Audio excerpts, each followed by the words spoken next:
spent your night in the scarp of the low ridges going up to the northern uh, mountain range near the volcano.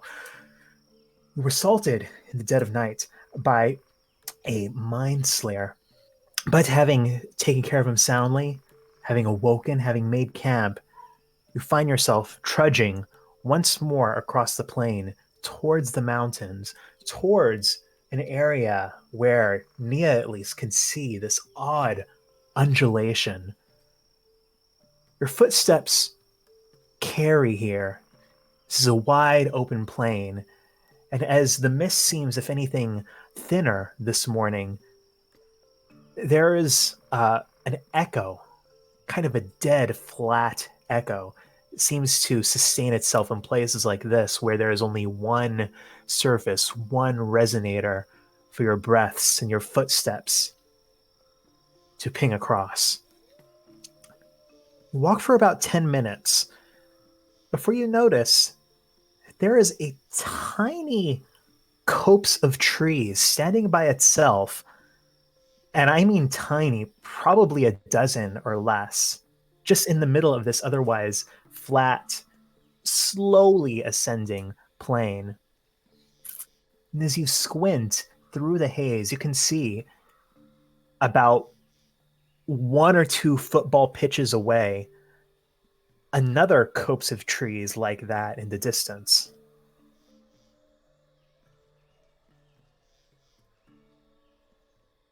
Hmm. Are these the same type of trees that we saw, well, in all the other groves that we've been in so far? They do look similar to the trees you saw kind of closer to the edges of the forest, but as you approach, they seem a bit thicker. Those trees were noticeably thin and barkless. These also don't have bark, but the trunks are certainly wider than those. Interesting. Hmm. I wonder if this is, well, some brambles got loose and came over here. Your guess is as good as mine. Actually, it's probably better. Perhaps we should check if there's brambles in here. Well, I find it slightly odd that these trees look older than all the trees in the, that have been grown recently. Hmm. Well, I doubt that they didn't do this without a few test runs. This runs further north than what they were planning to build in Hmm. more dangerous areas. Alcana just shrugs. Yes, let's have a look. You approach this copse of trees, and indeed, you only need to push back a couple pieces of undergrowth before you see at the center there is one of these trademark, almost serpentine clusters of roots that is a Thanatos bramble, smaller than than the one you saw near Miracle Grove, smaller than most, and it seems very slightly not shriveled, but you can see that there is a bit of almost as if the roots that compose it are pruning up slightly. Huh. Hmm. So it looks a lot newer than for example, the shriveled up bramble we saw down by the river near Miracle Grove. Yes, it definitely looks it doesn't look completely dead like that one did. However, it looks like it's probably smaller than that one was at its peak. But the trees around look like they're more advanced in their growth. They're thicker and such. Yeah. Well, more advanced perhaps, but more than anything just a bit thicker in the trunk. But you noticed that when you got closer to Exile's Watch, the trees were more developed and had more variety, and there were trees even similar to this that did have fully formed bark. As you move your hand along these trees, you see that the trunks of them are still very smooth, do not have bark, You're not sure how much older they are or how much this is just these trees growing more robustly.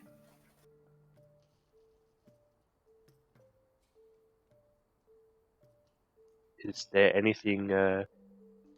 Can we notice anything about the area that might be responsible for them growing more robustly? I guess. Like does it look Something like about the soil. yeah, soil perhaps? Uh, kneel down, take some soil between your fingers. There's nothing that visually or texturally distinguishes it from the soil. It's kind of flat and dead across the rest of this plain. And again, it's not like a full-on grove. It's just a tiny copse of trees. Starts, stops, single shock in the middle of the plain. Does the one past it seem to be similarly stronger? The one that's a distance from you guys. Yeah. Right? Yeah, you sort of squint off in the distance of the plain, sort of in the direction of the mountains where that other copse is. Looks like it's probably similar to this one. It looks like it's probably the same size, same number of trees.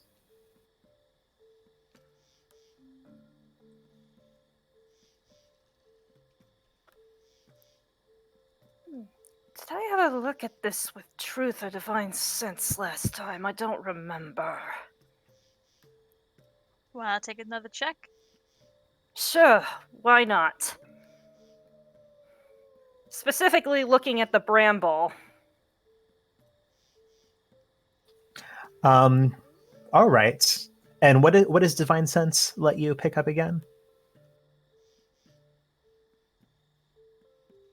Celestial aberration or undead. As you cast divine sense, focus in on this. You sense that this plant has a very slight sort of signature to it, energy to it, that suggests both being somewhat aberrant and somewhat undead, though it's slight enough that you know that it's not the sort of dominant force of it. Little bit aberrant, little bit undead, but not the main thing. She's just kind of muttering a bit, and then using truth as a glorified looking glass once again. You hold up truth, it doesn't show you anything that you can't already see. That doesn't surprise me.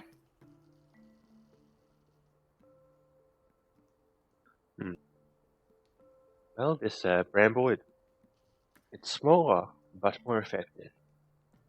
Perhaps it is a newer one that the Mind Slayers are developing. But they are looking to improve them, although. What exactly is this area? Like, where did we move away from our campsite?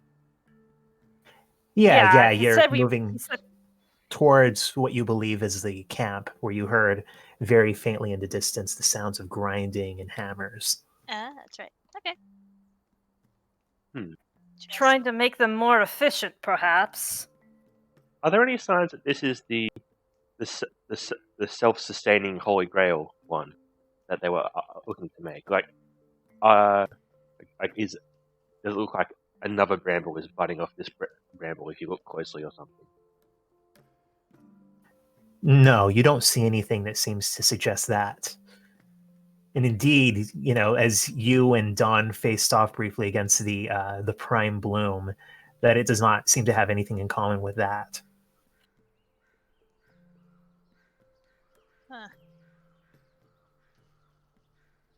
You want to go look at the other grove in the distance, or anywhere in the direction that we're going?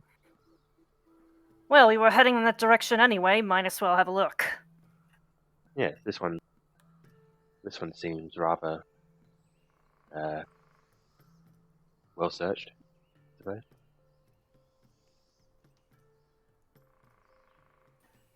So, as you leave this grove and start walking towards the other one, further north, what is your marching order?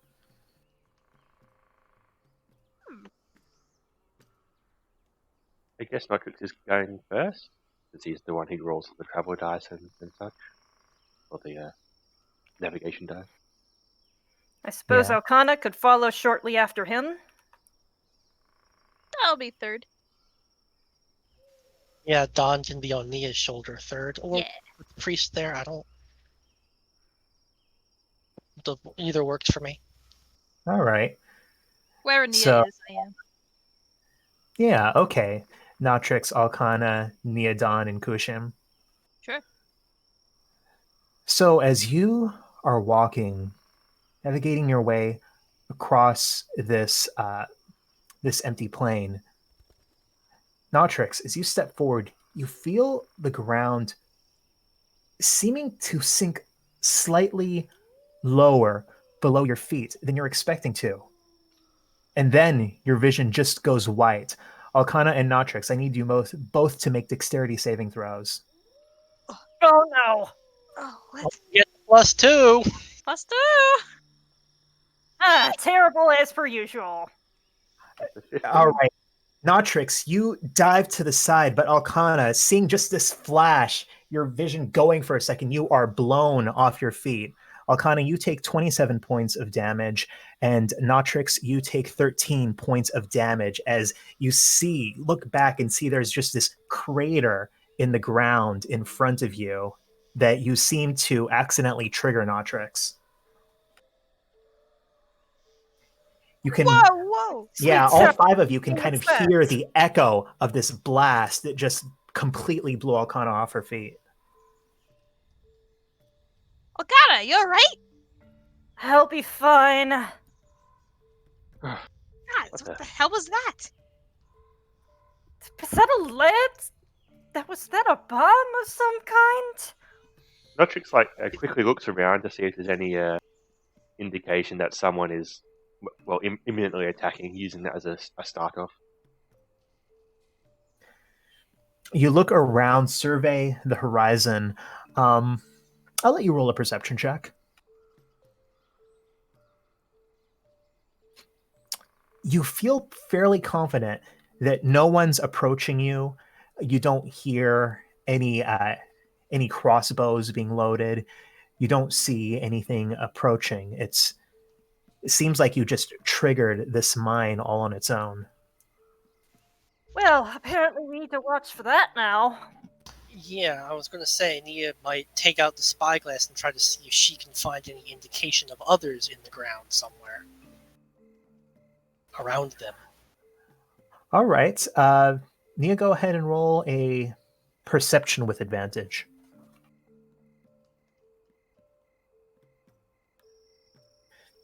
Pull out the spyglass, Nia. You survey the horizon. Where you are closer to the mountain, and through the spyglass, you can see that odd undulating place a little bit more.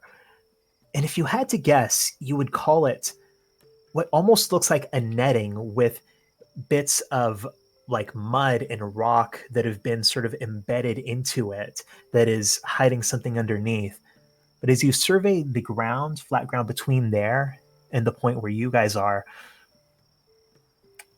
all you can tell is that this sort of particulate, sedimentary, open plain, it would be very easy to hide things without any clear indication of where they are until you're on top of them. Can Don look in the distance and see if anyone is coming? Do you think that was I mean, Travis I that- think that's what Natrix just did. Oh, he did. Oh, okay. Yeah, Sorry. sort of. Yeah. Yeah. Maybe you could send some of your wolves ahead to see if you couldn't trigger some of the things before we get there. Oh, now hang on. I don't think it's a good idea to be triggering these. You saw how much noise that made. Oh, If that's you're fair. trying to be sneaky. It's well, it might already be up. In fact, there's no immediate. It doesn't look like there's any immediate response from the dwarves, I suppose. It doesn't seem to be. You have a point. I was just thinking of, well, Nia didn't really find any good indication, so it would be better to poke it out first. I see what you're getting at, though. Yes, Ow, that hurt. but if dozens of explosives just ring out across the landscape, it doesn't sound like it doesn't sound very well, it sounds very suspicious, as I should say. Yes, I guess we just have to proceed with an extra bit of caution then. No two ways around it.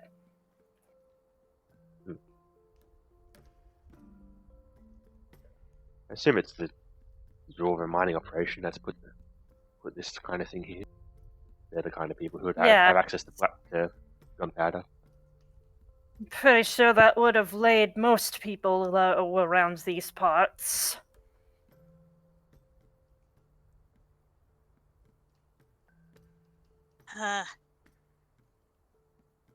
Moving forward, maybe yeah, Nia, were you able to find any more mines around here? No, it's this place is almost perfect for hiding them. Yeah. Suppose if we were to go any further, well, the only option is to just be on the lookout, walking single file and have the lead person just make sure they are very careful where they step. Hmm. Yeah. Since I can fly, maybe I should go first and just try my best to keep an eye out. I mean, I don't know. If Nia couldn't find nothing, I don't think I could. Well, there's a difference between looking through a spyglass and seeing something that you're about to step on. Mm-hmm. Yeah.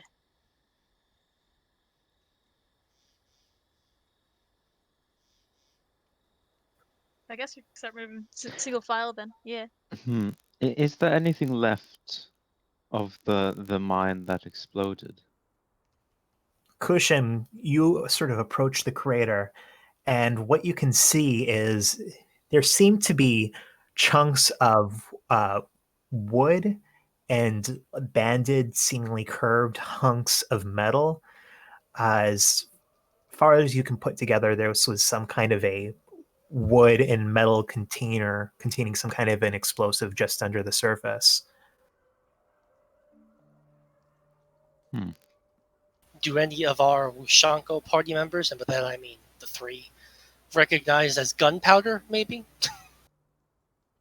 Probably not. Yeah, I think it's obvious enough from what you've seen in the smell that this is a gunpowder based explosive. Huh. These guys are prepared. Jeez. Well, we know they don't want company. How does this powder work? Well, I can't say that I personally trained with it too closely, given I didn't really use them outside of cannons, but I think the idea is that it's supposed to catalyze. It's supposed to catalyze fire, more or less. I see. Now, do any of you have any means of perhaps calling upon water? Would that not smother the flame? I don't think that'll work. Nah. It might if it wasn't for the fact that they're covered by the ground, or the dirt in the ground. And we'll need to know where to put the water for. Yes. If only we could somehow move this earth. Where's Wilson when they need him?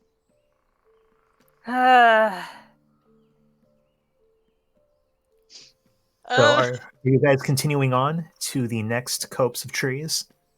Sure. Just Yeah. on the way, we're kind of keeping our eye out for more mines. Yeah, we're being especially wary. I like Julia's single idea of going first, having it having a look, and then the first person in line, which I guess is Notrix, also having a look, just to have a double check everyone. Double check. Yeah. Just in case there's any obvious, like someone did a sloppy job burying this mine, you know. All right. Dawn and Notrix, I'll say you guys taking the lead, both roll perception checks. Perception. If my sheet will open. Sorry, 1 sec. Oh no.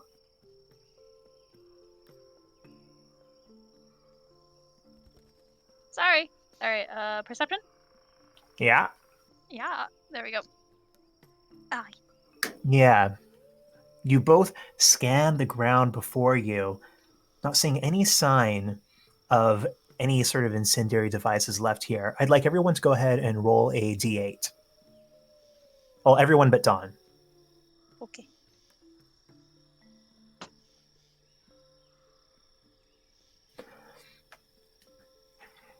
You sort of just navigating carefully, slowly, make your way to this next copse of trees. Looking, you see it looks the same as the last one. You even find another small Thanatos bramble in the center of this grove in the same condition as the last one you saw. Second verse, same as the first. Can Nia try to I was going to say to try to. Well, what happens if you cut the tree? Does it just cut the tree? You sort of dig your dagger into the side of the tree, and it just, the inside it looks pretty fibrous, but nothing much happens. There's a little bit of clear sap that starts to build up, but nothing out of the ordinary, it seems. No blood. No, it doesn't look like blood. Okay. Does it taste like blood? I'm kidding. Gonna eat It it? tastes a little bit. It's just that kind of very grassy tree sap that you get like if you dig into the side of a ficus. Not at the side of a ficus, but yeah, it's not anything out of the ordinary, and it's not anything pleasant. I just got a really stupid idea. Okay. What if I tried using Smite on the Thanatos Bramble? I don't think I'm actually going to do it. It's just an idea that occurred to me. Why? Well, it's both slightly undead and slightly aberrant, even if that's not the main component. My thing is strong against those. Maybe it'll do something. I don't know. So why do we want to attack the bramble? Yes, Maybe why? Maybe these things are doing something for the dwarves. I don't know what exactly, but That's why I prefaced it by saying it was a dumb idea. oh hey, maybe it'd be a good thing to mess them up a little bit. I don't know. We'll see. That would also be a bit more conspicuous of our presence. So, just stupid curiosity. Let's keep on moving. Yeah, All right. Nia, as you scan the horizon, you can see that actually it looks the same as it did before, that there's another expanse of just this very, very slightly sloping flat plain. And again, at the same distance as this was from the last one, another copse of trees in the distance. Another one, just about the same distance away. Across the plain. They're definitely full of something. If they're like of equal length apart of each other, someone definitely planted them there for a reason. So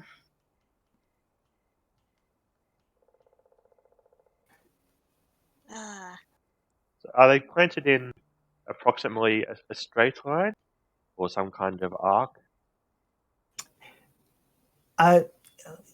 It's hard to tell the wider pattern of it, but I mean, they do seem to be equidistant from each other, and each one seems like it's going more or less straight north relative to the last. Straight north.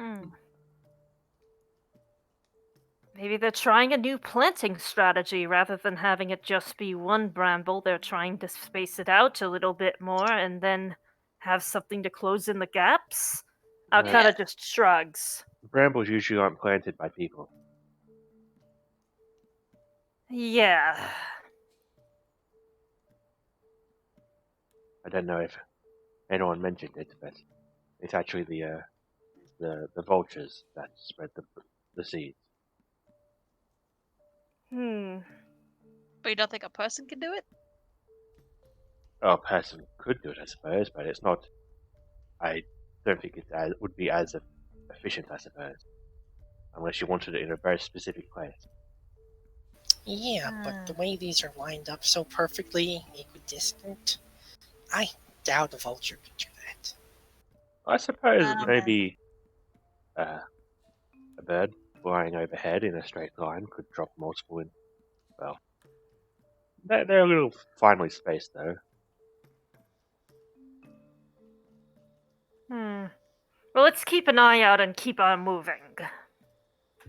So as you keep moving, Dawn and Notrix, once more, roll perception checks for me. Sure.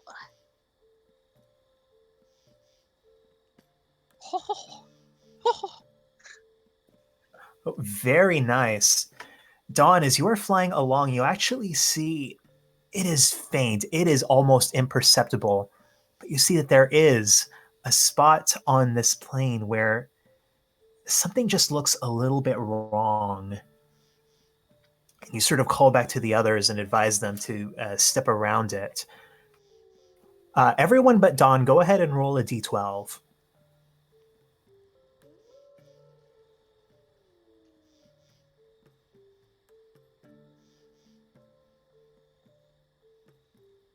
So you make your way, just sort of winding, almost with paranoia, your blood pounding in your ears, across this plain, till you hit the next copse of trees. Again, all of the same stuff you saw at the last one.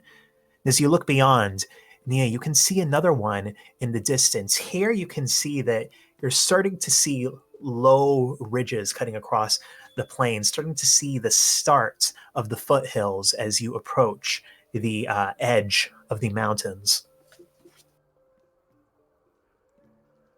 I assume the next one is also equidistant. Yes. You know what? Maybe they're markers. Well, if they were markers, you'd think there wouldn't be any bombs between them. If this was some sort of safe passage. Yeah, true. In fact, perhaps this is the only place with bombs, and we're walking through, and these are just designed to lure people into the bombs.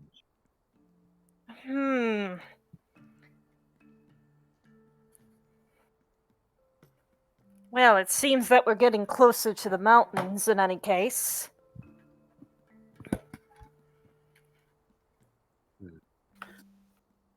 Yeah, luckily we, set off that bomb, pretty far away, so I don't think any of these dwarves heard that first explosion, Well, there was no response, and I assume wild animals must exploit them occasionally, so perhaps they don't investigate every blast. Exactly. So, are you guys continuing? Yeah. Yes. All right, once more, Dawn and Notrix perception checks.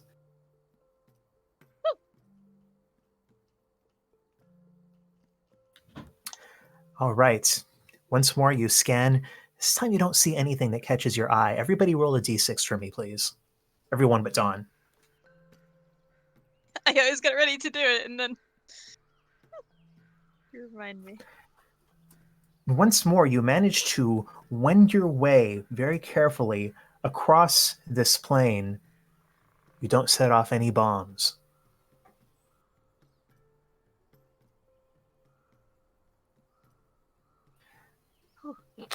Another copse, again, the same as the last. And Nia, you are now closer to the mountain. Even squinting with your bare eyes without the spyglass, you can sort of see that undulating place on the side of the mountains. If you had to guess, the that site itself that you're walking towards, probably only about a quarter of a mile away from here. The grasping the staff of Yunlo, Notrix goes up to a tree and asks it, "Are you a trap?" You ask the tree if it's a trap. Yes. Its branches kind of rustle a little bit as the wind picks up across this plain, and then that rustling you hear. No. Can we roll Yeah. inside of the plant? Oh yeah, can I roll it? Trust that no. Sure. Okay. Great. I mean, why would a tree lie to you? Yeah, well, I guess I don't know if it can even lie.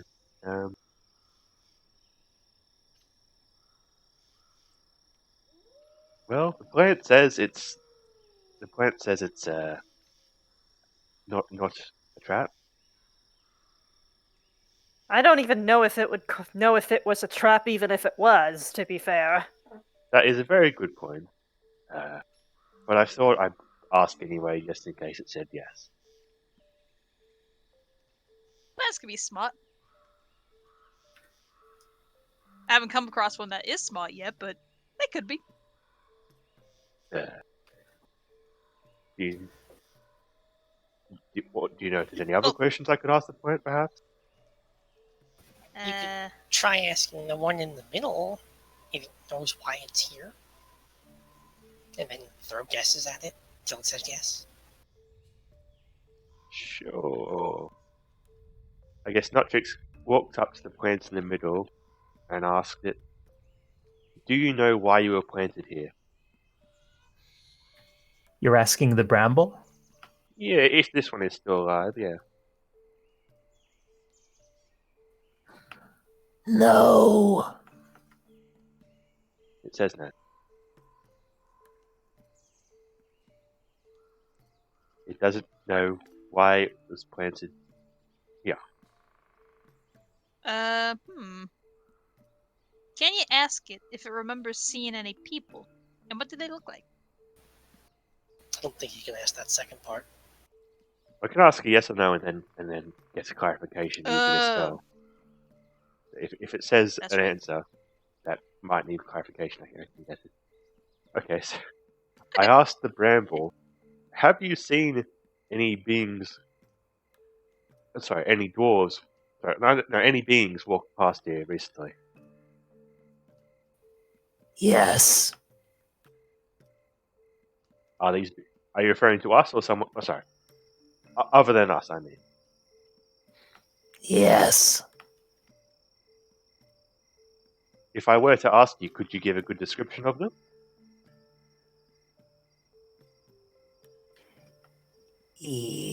Yes. Seem less confident there.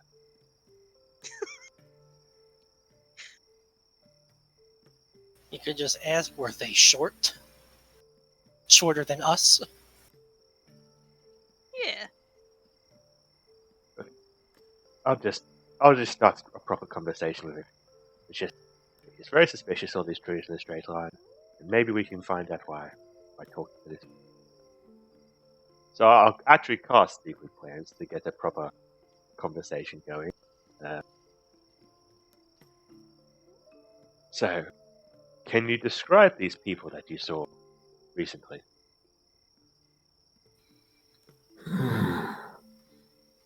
People pass here time to time. Sometimes they look like you. Sometimes all in white. Are they traveling? Are they traveling between these patches of trees that we can see? Yes, tree to tree. Have you ever seen anyone walking around that's not going from tree to tree, out in the open? ones in white. Sometimes they fly. Sometimes have small ones with them. Small ones like that one also fly. Mine's. Oh, I don't hear him. Well, it's saying that most people who come around here travel from copse to copse, and the only ones who venture out away from the trees are flying mine slayers. So I guess they might be propelled by fairies or something like that.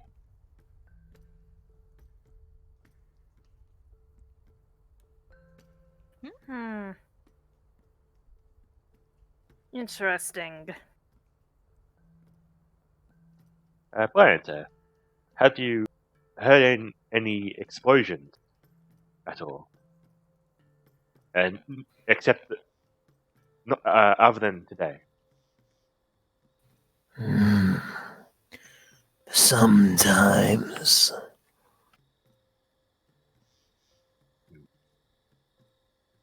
Not any nearby or mostly further away? Sometimes near, sometimes far. Have you ever seen or sensed? I don't know if you see things. Have you ever sensed what exactly was caused those explosions?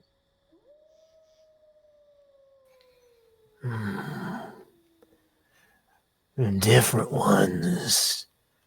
Strange ones. Not ones like you. Ones we don't see moving from tree to tree.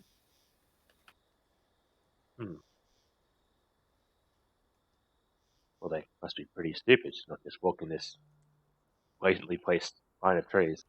Oh well.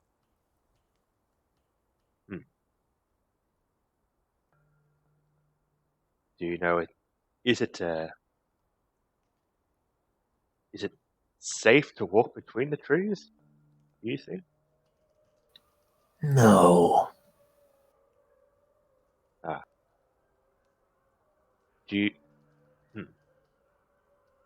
do the short ones and the mind slayers walking from tree to tree? Uh, do they ever do anything while walking a pattern, or do anything that might allow them to avoid explosions? Oh, they're here. They float. They're not on the ground. Sometimes they pass back the other way. They have a stout one with them. A stout one? What kind of being is that? Shorter than you, wider than you, hairier than you.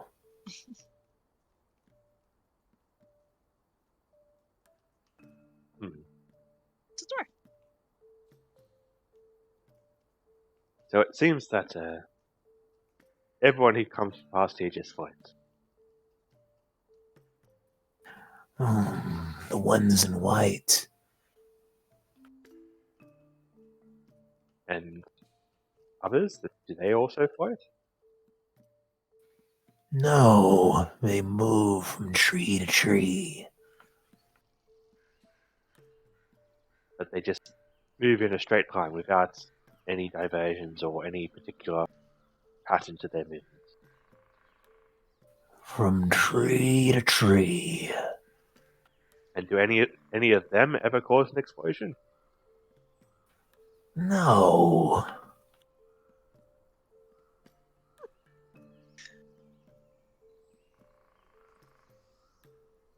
Oh.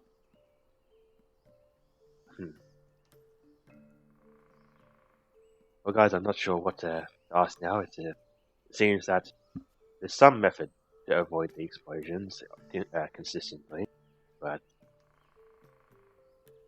It doesn't seem to be related to their movement at all. Have you tried asking it how long it's been here?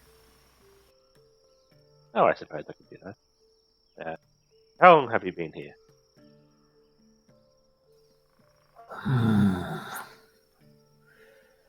How long? Enough for the suns to go around more than once, but less than twice.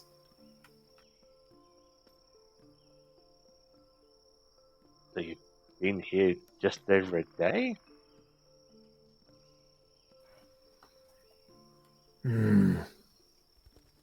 No. More than that. A year, maybe.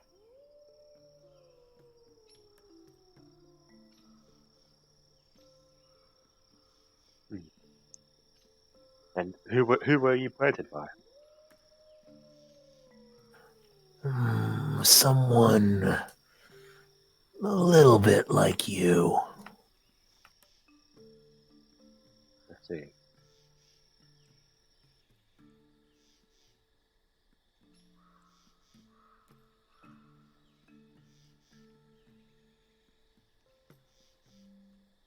And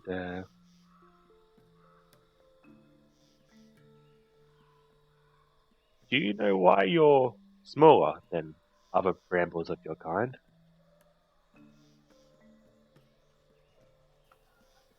I'm small, but mighty.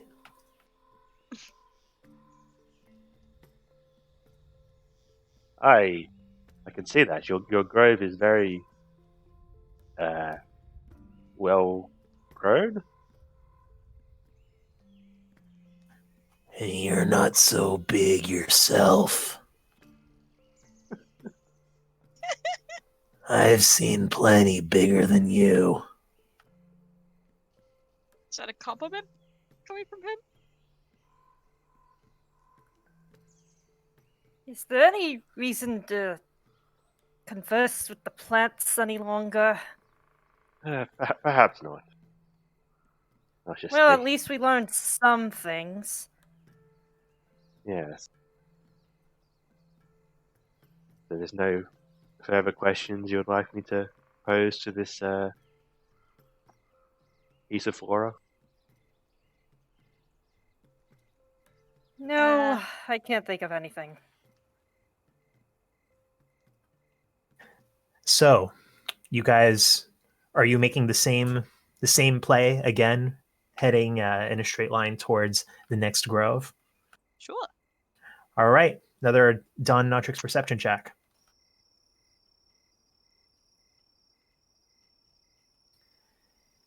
To walk along, I'd like everyone but Dawn to roll a d4.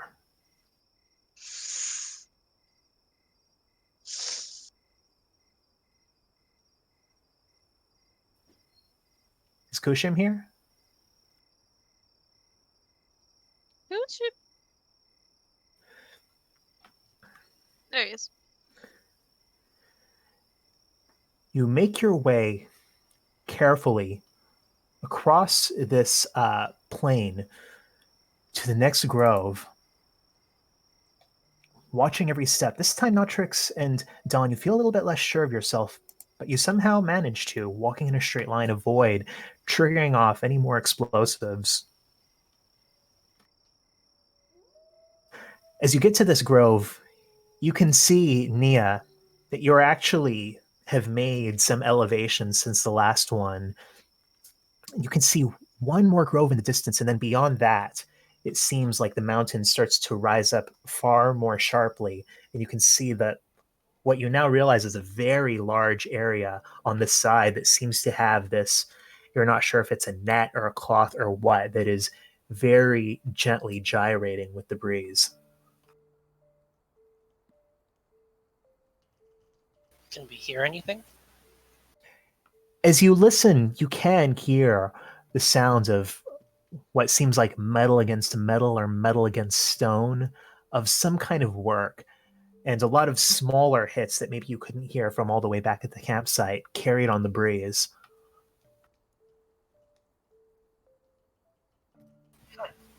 Well, it seems like they're actively mining and smithing. We're here then.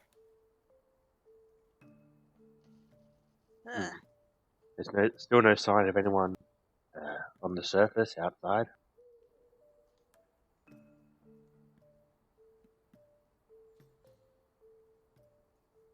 We don't see any like doors, right? No, not to your naked eye, at least. So as we get closer, I guess our risk of discovery increases. But well, what's the plan when we get up close then? Well, me and Nia could always sneak out in there, take a peek at things. We don't gotta go too deep. We just gotta, A bit of basic recon. exactly. True, I guess just try and peek under the skies. Sure. Don't go running through all their mines or anything, I suppose. If you get too deep, it's going to be more difficult to get out. Haven't you seen the map? I'm a master at navigation.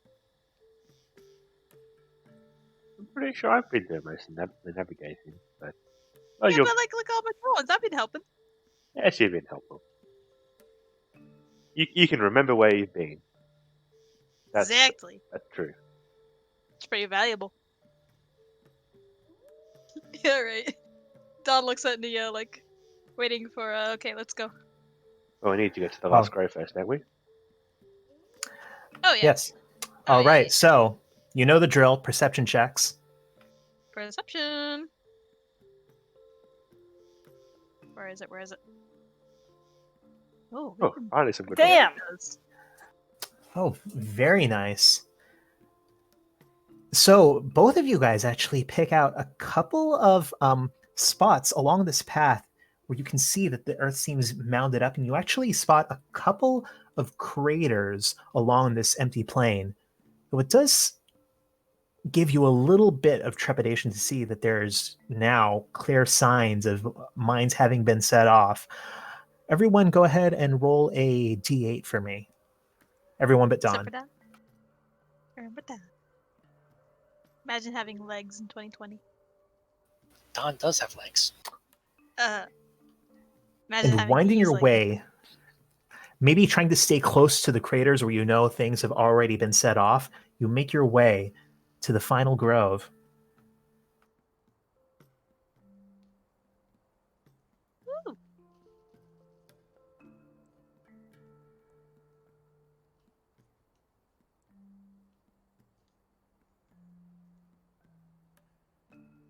Ugh. Oh. Good on the both of you. We're in the home stretch. All right then. Whew. That's kind of scary. Is there anything about these plants that are different from the other ones? Just checking. Same as the other groves. All right. So I'd assume. You know, if the Mind Slayers floating back and forth around here, I would assume they actually are, markers. But obviously they put those bombs down to make sure no one, used them. Perhaps So no one there's, unauthorized could get through. Exactly.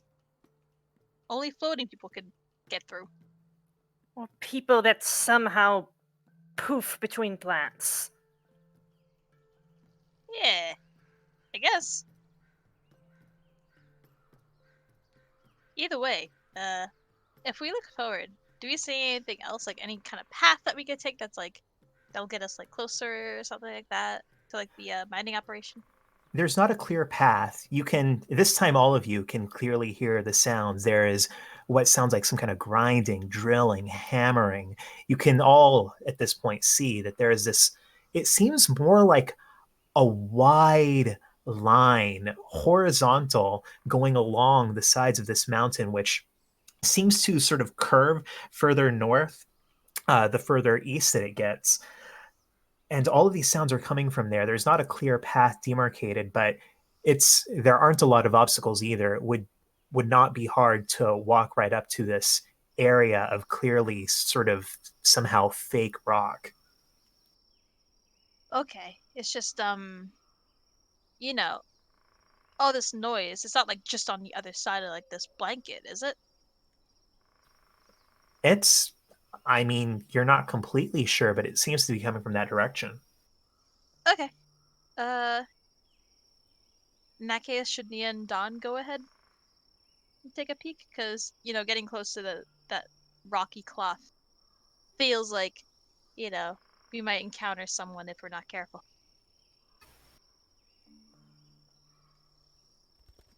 Yeah.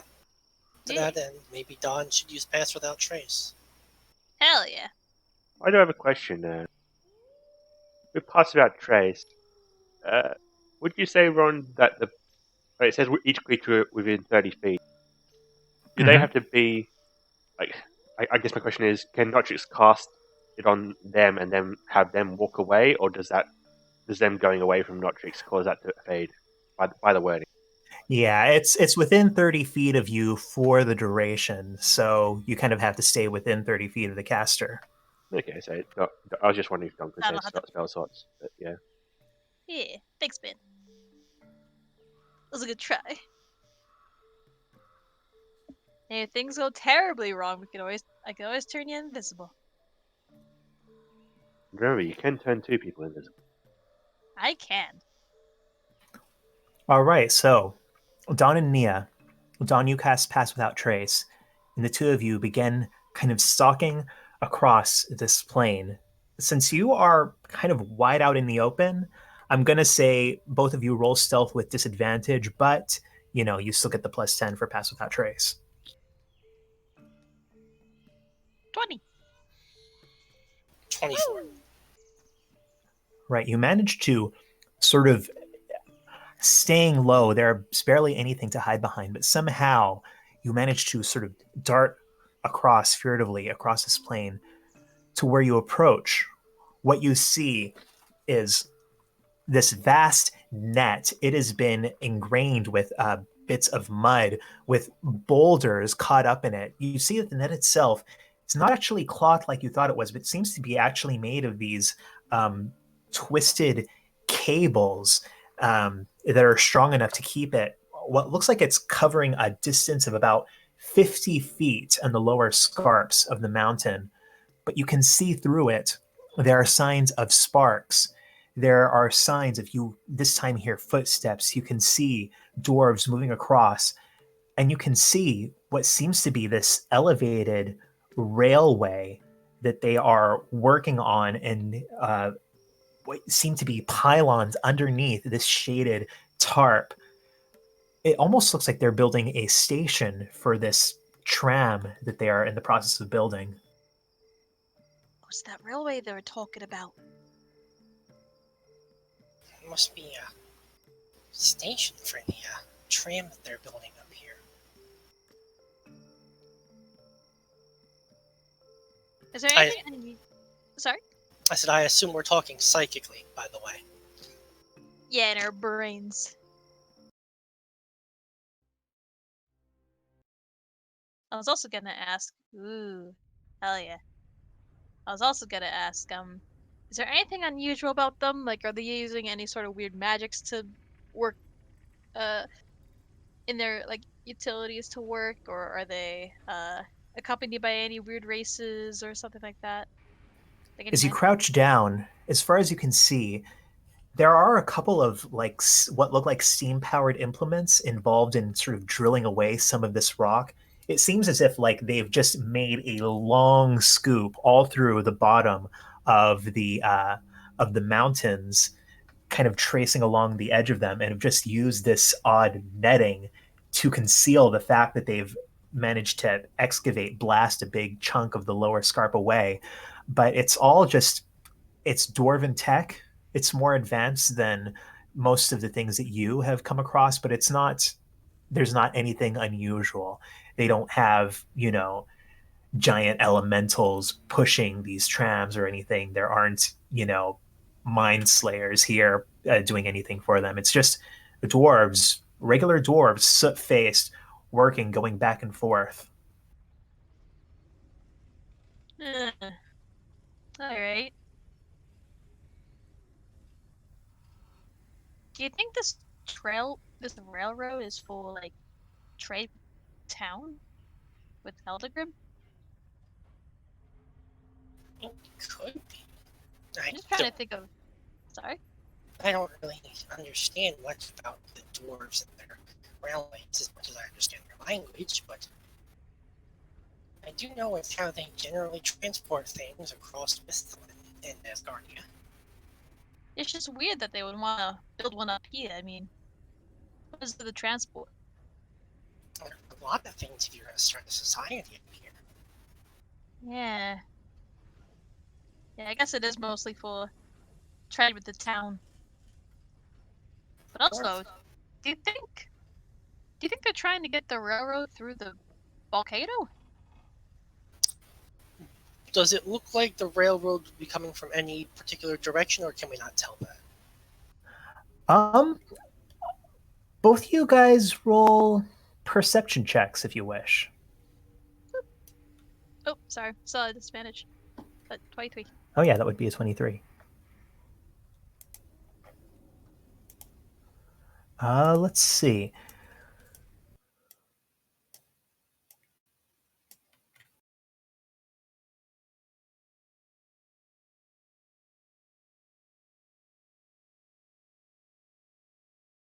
From what you can tell, it seems as if this railroad is really made to hug the edge of this northern mountain range. And as you look at the direction it goes, you kind of take a step back, maybe even. You see that there's actually sort of a craggy, not exactly a pass, but that it is not as steep from what you could observe between where it meets the volcano and where it goes closer into the north. If you had to guess, just from the trajectory that it's taking, you would think that it probably winds itself all the way around the edge of this mountain. You don't see any signs of it heading into the volcano, at least not from here.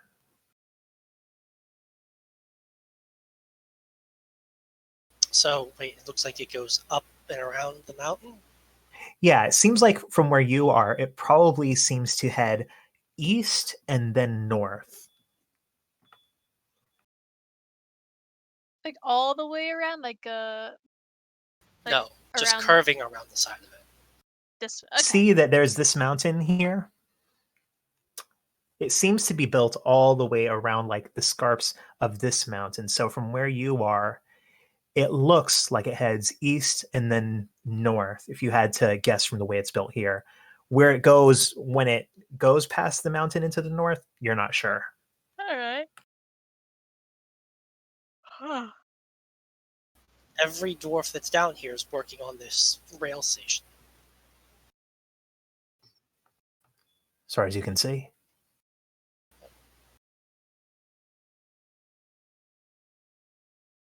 I had expecting some kind of mining operation, not construction. Construction work confirmed. Is there anything else we see? Like if we look further down, do we see any like side holes like that? They seem to be like bringing jewels out of or something like that. You know, Minecraft style. I mean, if you want to delve further into this camp, try to infiltrate it, you can. Alagania. Want She to just take a deeper look? nods. Yeah. All right, we're doing it. All right. So what you see is that past this mesh that you are sort of hiding behind and peeking through, it is just this long kind of half tunnel that is where all of this construction is taking place. Are you going sort of into the tunnel, or are you staying on the outside of the mesh? Is the tunnel dark? Yeah, does it have a lot of cover? Is it dark? I mean, it's dark. It's also full of dwarves, but yeah, you could probably try to ease past them if you wanted, if you're ambitious. Define full of dwarves. dwarves. Yeah, how dense is it? Well, right here is it seems to be that they're building like a platform of some kind. So there's a pretty high concentration of dwarves and machinery. And we'd be walking within, what, 10, 15 feet of them? Probably. Yeah, nah. Yeah, maybe we should stay on the outside of the mesh. Well, one quick question: is there any visible reason why they want to build a platform here? Anything special looking around? That's kind of what I'm looking for. Yeah, nothing that's obvious where you are.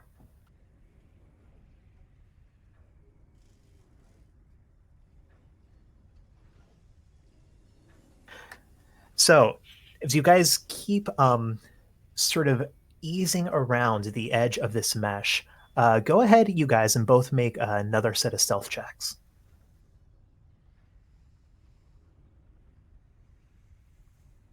26. 34. All right. Yeah, very easily you manage to kind of, if anything, it seems like there's a little bit more of a buildup of debris, maybe things that have edged down the mountain or that have come off the mesh, where you're able to kind of pin yourself between that and this surface. You edge away from where the from where all of this construction is, and closer to where it's just the railway tracks itself. And you can see that there are regular dwarves coming down back and forth along here, and very simple carts, not full on trams, but just carts that are brought down this way, many of them carrying masonry and metal for use in the construction further down. But it seems to get a little bit more sedate here. Do any of the carts go back up? Well, obviously, but, I mean... Yeah, it seems like the carts that come down, they're mostly carrying construction material to what you assume is the station platform site, and then occasionally going back empty.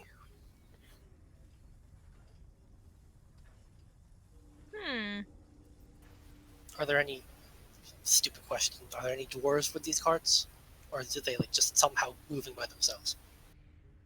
Seems like most of the ones that are full of materials have dwarves kind of sitting at the front of them, but you see that there's some kind of an automated system, what looks like these almost engine carts at the front of these lines of maybe 8 carts at a time that seem to drive them, usually without anyone accompanying them as they head back up. That said, they still pass all of the dwarves kind of wandering back and forth, which are far fewer than near the station, but there are still definitely a few that you can see. Okay. I was just maybe hoping we could catch 2 of them in the middle of a very important conversation. But no. As we do. Yeah. Yeah, as you concentrate listening, Nia, it seems like it's mostly very businesslike, calling about load bearing pillars, calling about weights of masonry of stone, calling out about work details.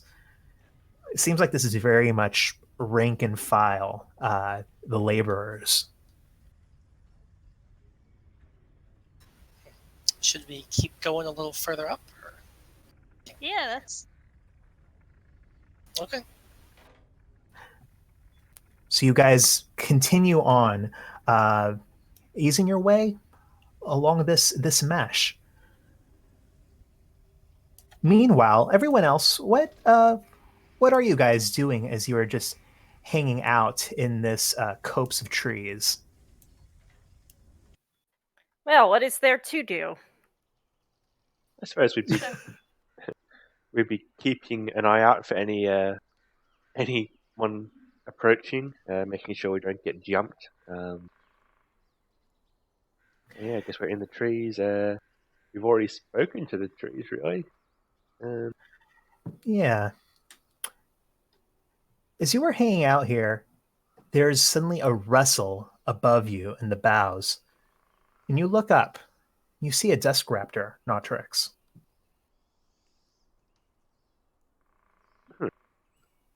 Desk raptor. What is it doing? It's just perched there, up in the tree. Then you see another one fly up and join it. Then Kushim, you are kind of surprised as you see another one kind of just land alight. You're not even sure where it came from in the tree directly above you. Tricks make the talking with I was just thinking that actually. Yeah. Let's see. Oh, they aren't plants. One of them flies off. Okay. Quick. Um, Conversation. I think.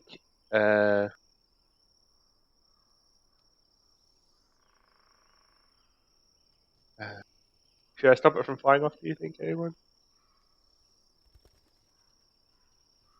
Yeah, ask her to wait. Like, hey, let's have a conversation. or just use the staff. Don't, because you've already used one spell slot tonight. True.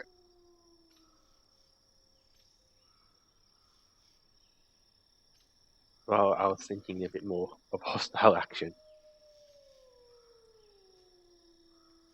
I guess I You should. want to throw a rock at her or something? Like, Yeah, I mean, if you can talk to it, that there's no reason to attack it yet.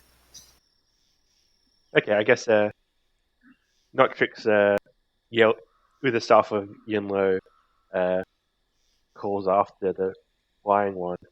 Hey, come back! I'd like to speak with you. Please. It ignores you. Yeah, I suppose it would. That's good. I guess I'm just casting Earthbind on it then. Oh, really? 'Cause Okay. I had this prepared. true. Okay, true. You Yeah, I see heard that you just. yellow strips of magical energy form across this bird as it just stops and plummets right down to the ground. And boom, a little cloud of dust in the dirt. Okay. I stroll over to it, if I can. How far away is it really? Not too far. Yeah, I stroll over to it and yeah, I sort of I guess how long does this last? I'm sure after 1 minute. Okay. Yeah, I stroll over to it, cast Speak of Animals, which is not concentration, and I ask it. I said I would like to speak with you. Mm. Where were you flying off to just now? Wherever I want. Really? You're not going off to anyone in particular? I go where I want. And where do you want to go? Away from you. Fair. Have you been talking to any non-birds lately? I talk to who I want. And who have you been talking to? Not you. Alkana and Kushim, you see the other two Dusk Raptors take off and start flying into the sky. Alkana just shrugs.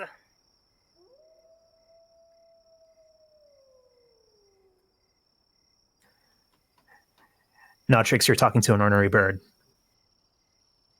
A what bird? An ornery bird.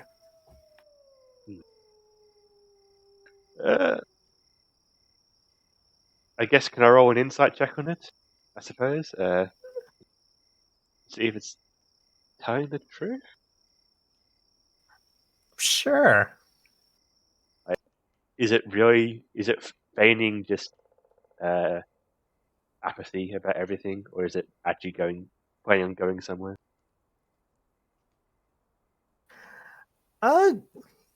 You think that this maybe is not the most trustworthy bird. You think it's maybe slightly more intelligent than it's acting.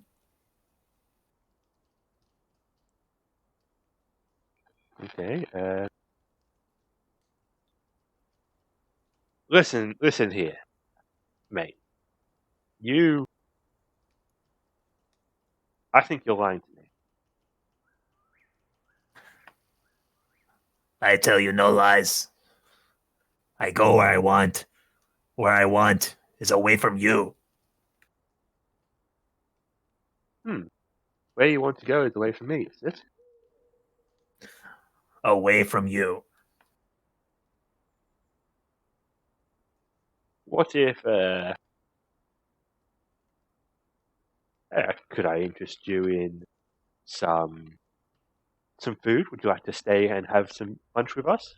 You seem like No. a fine bird. Yeah. No.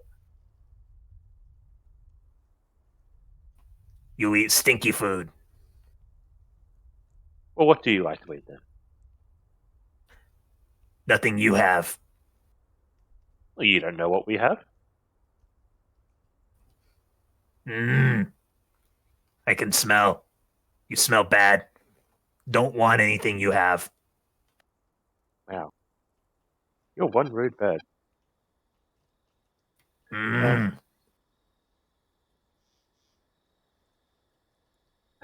How difficult? Like, how difficult would it be for Notch to just hold this bird? Like, how is it? How big and strong is it?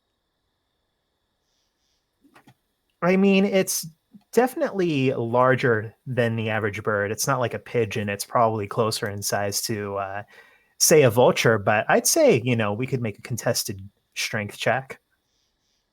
Oh boy, my favorite kind of guy. Sure. I guess Notchix will attempt to apprehend this vulture, this bird. All right. Yeah, that's going to be roll and athletics. And I will roll for this one as well.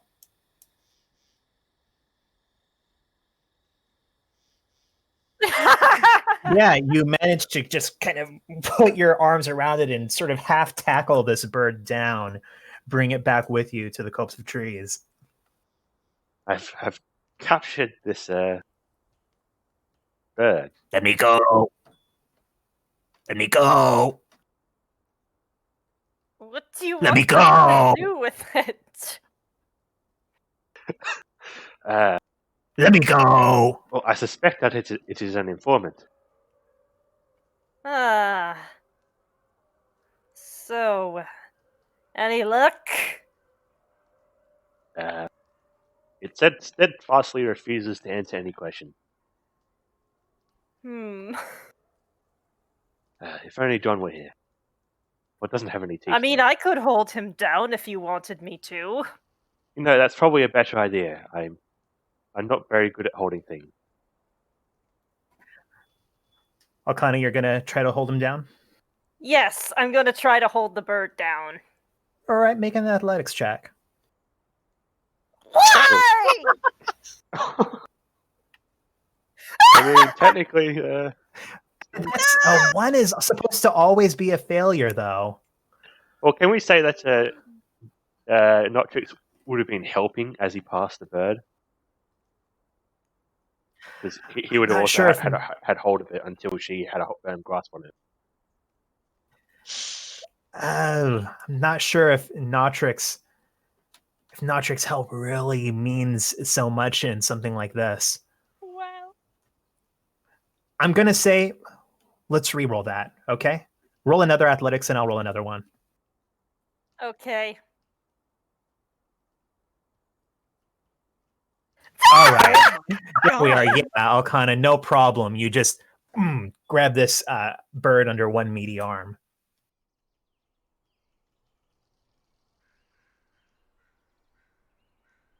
Do I hold truth to its throat to be extra threatening? Wow. I mean, you can if you want. Never mind. This one is a stinky one. Let me go. Yeah. Let me Tell go. Tell us who you are reporting to. Let me go. No.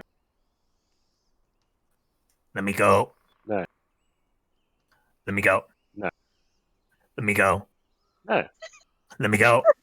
Does this sound like a bunch of squawking to Okada or something? Yeah. Let me go. No. Let me go. Yes. You'll let me go? No. Let me go. No. Don't let me go. Listen here, Beth. You think you're so clever. More clever than you. Really. Hmm. If you're so clever, then you should know that we are not going to let you go unless you tell us who you were flying off to talk to. Flying away from you.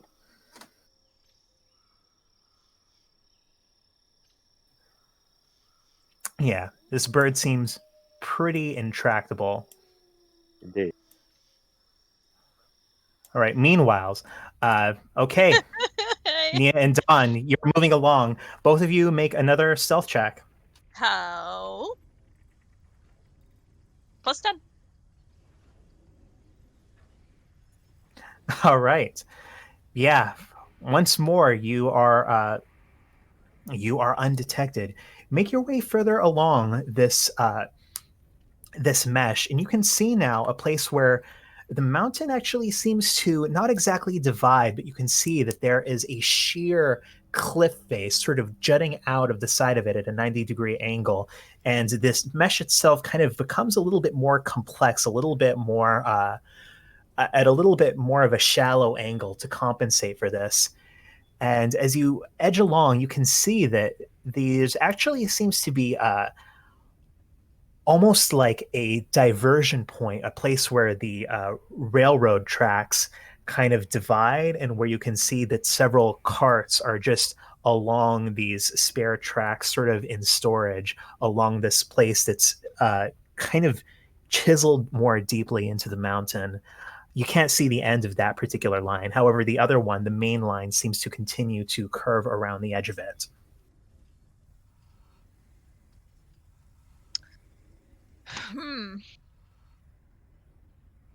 All right. So it definitely looks like it's heading more northward at this point because of how much it's like curving, right? Seems to be, or sort of like northeast, the main line of the railroad. Yeah. Okay. It doesn't diverge at all, right? Like there's mostly like it's just really like are they railroad tracks? Yeah, well, that's what I just said. That there's a Yeah. little Y right here, and there seems to be like several kind of just empty tracks going into this little sort of not really a cavern, but more of a hollow deeper in the mountain right here that just seems to be loaded with a lot of empty carts.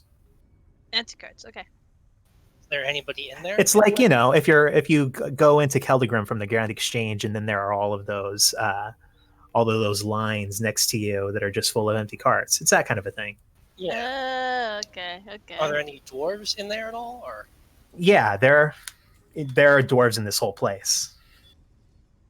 Are they talking? Yeah, you listen in. Again, more mundane workman conversations. You guys really don't mess around. I don't know if there's much to see up here other than, you know, they're just working on the railroad. What do you think? I think it'd be easier to explore this place when there aren't dwarves, but I don't think that will happen at all. I mean, I feel like these guys are probably working 24 hours, you know? Had we been hearing the louder noises all day and all night? Yeah, when you stopped to concentrate, you could hear in the distance kind of clangs, even in the night when after you fought that Mind Slayer. It does sound like they were working all night last night, at least. Yeah, so, uh,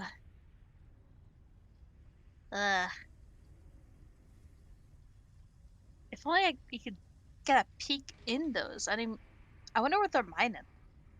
Or, I mean, obviously they're not mining anything. They're more digging out for the railroad, but I wonder if they're finding anything, you know?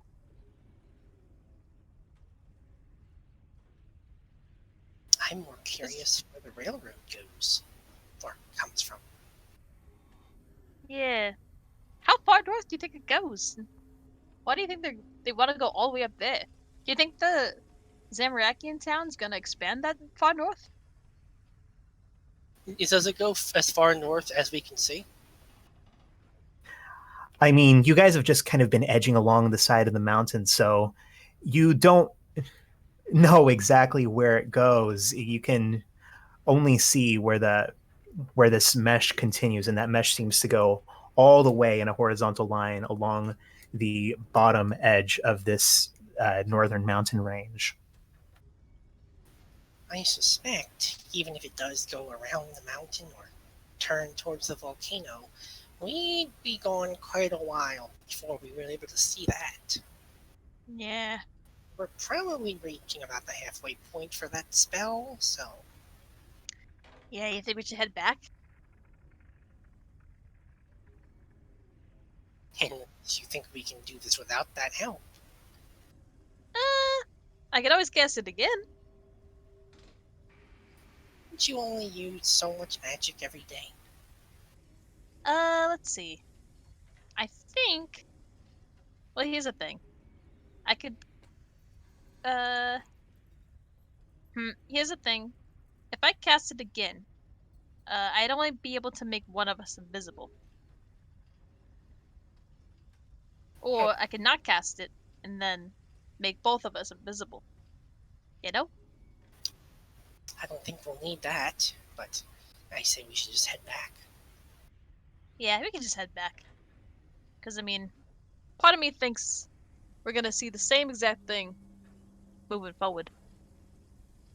We'd see something different eventually, just no knowing how many hours that would take. Yeah. You know, I think we have enough time to go just a little further. You want to just take one more peek? See if there's anything interesting, and then we'll head back? Sure, you have my attention. Alright. So are you guys continuing to just stay on the edge of the on the outside of the mesh? Yeah, and we'll just go maybe like, a little more distance longer. What are you looking for exactly? Like evidence that they're trying to go into the volcano. That's what I'm looking out for. Well, yeah, well, that's kind of general. I think Nia is mostly looking to see if she can tell, well, obviously she couldn't so far, where these tracks are leading, or where they'll be coming from in this case. And if there's any particular reason that they're building it here. But Yeah, it's a little far away from the town, you know? So yeah. So, both you guys, yeah, roll another set of stealth checks then. 40. And I'll also say, roll investigation checks to see if you can find any sign or overhear any bit of just dialogue that tells you what you're looking for. So you continue on past this place, past this time you have to almost kind of scramble a little bit where the section of the mountain that's covered by this mesh is growing in elevation, and you're actually needing to hug the mesh a little bit more closely to keep yourself from sliding down the increasingly steep gradient below you. You see at this point more of these carts kind of zooming along. You see places where the carts themselves also along a kind of steep and curvier gradient nearly seem to come off the track, zooming as they are around these curves. You actually, at one point, see one dwarf kind of hanging off the side, lose his grip, fall off, and just tumble into one of these shafts, and no one even bats an eye. Ooh, talk about an unsafe work environment. Be a PR nightmare. God. Ugh. That guy's got a broken bone or two. Yeah, does he just climb back out like nothing happened, or? I'm okay. Just yell that. You don't see any more traces of him. Ow. Get over there and look down that whatever he fell down? You're gonna sneak through the mesh and look down that shaft?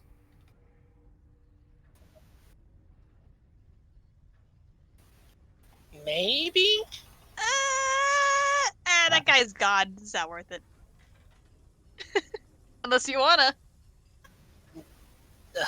I feel like that exposes us more to light than it does anything else. I mean, it does, but like, it would be a risk. But you wanna peek. I think that was an important detail, though. It's just like, this place is not safe. But they yeah. So you're saying that they're like traveling with these carts, right? Seems to be. At least some of them do when these carts come all down loaded with construction materials. Okay. Hmm.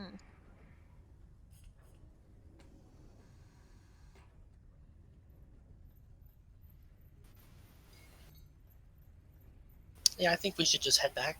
Yeah, we should head back. I'm not finding much here. I'm sorry. So on the way back, I think Nia will try to get a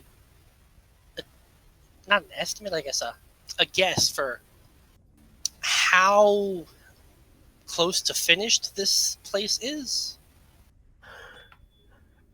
Kind of surveying this much of the area, you get the sense that this place, like it's definitely reaching a landmark, but that with how much construction material is being transported down and how studiously they're working, that there's probably pushing for a pretty big expansion to the end of it. You're not sure exactly where that expansion will go because it seems like that station right now is the terminus, but you could see some tracks being laid out past that. So in other words, not really able to tell. I think being able to put together that station is not the end of it, that it's probably meant to continue on a fair bit further.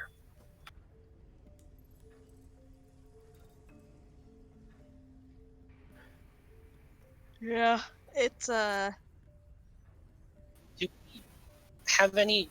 I forget. Like out of character, do we have any idea how long they've been here? I don't know. Do you? Not that I know of. Can we guesstimate? What do you mean by that? Like, Well- do you think it's been like at least half an hour?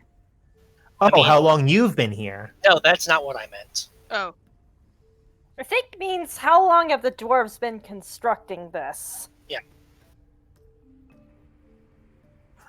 I mean, there's enough infrastructure here that it's probably been a while, but again, there's stuff being constantly moved down these tracks to the end to continue this construction.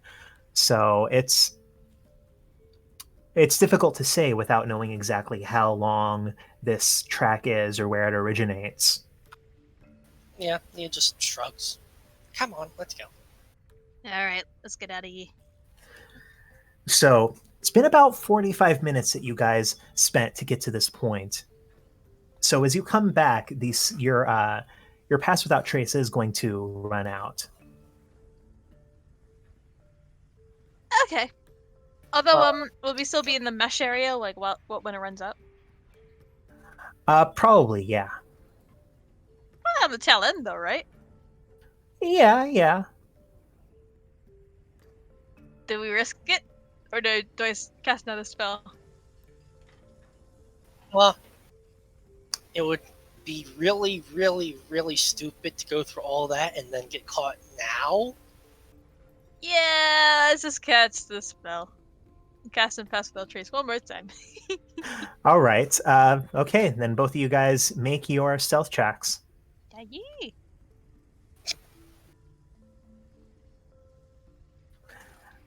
Beautiful. So you make your way back along the mesh. So you finally hit that open plain. Meanwhile, back at the Grove, what are you guys doing, Alcana, Notrix, Kushim? Have we made any progress with the bird, or at this point it just seems to be a fool there? I mean, it's obstinate. It does not want to talk to you at all. Notrix, if we're not getting anything, you think it's really worth it to keep up with this? I'm not sure how much longer I can hold this bird down. I guess its friends already escaped anyway. So do we let it go? I don't know.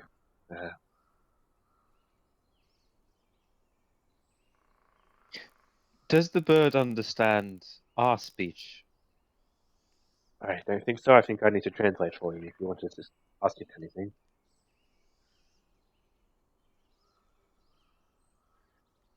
Does he need to do that, bird? Do you know what I'm saying?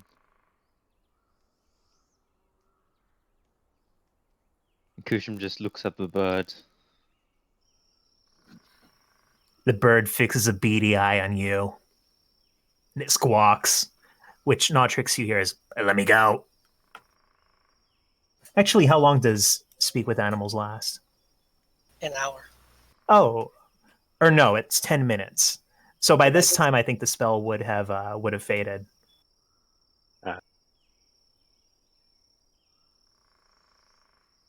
Perhaps you could try tricking the bird.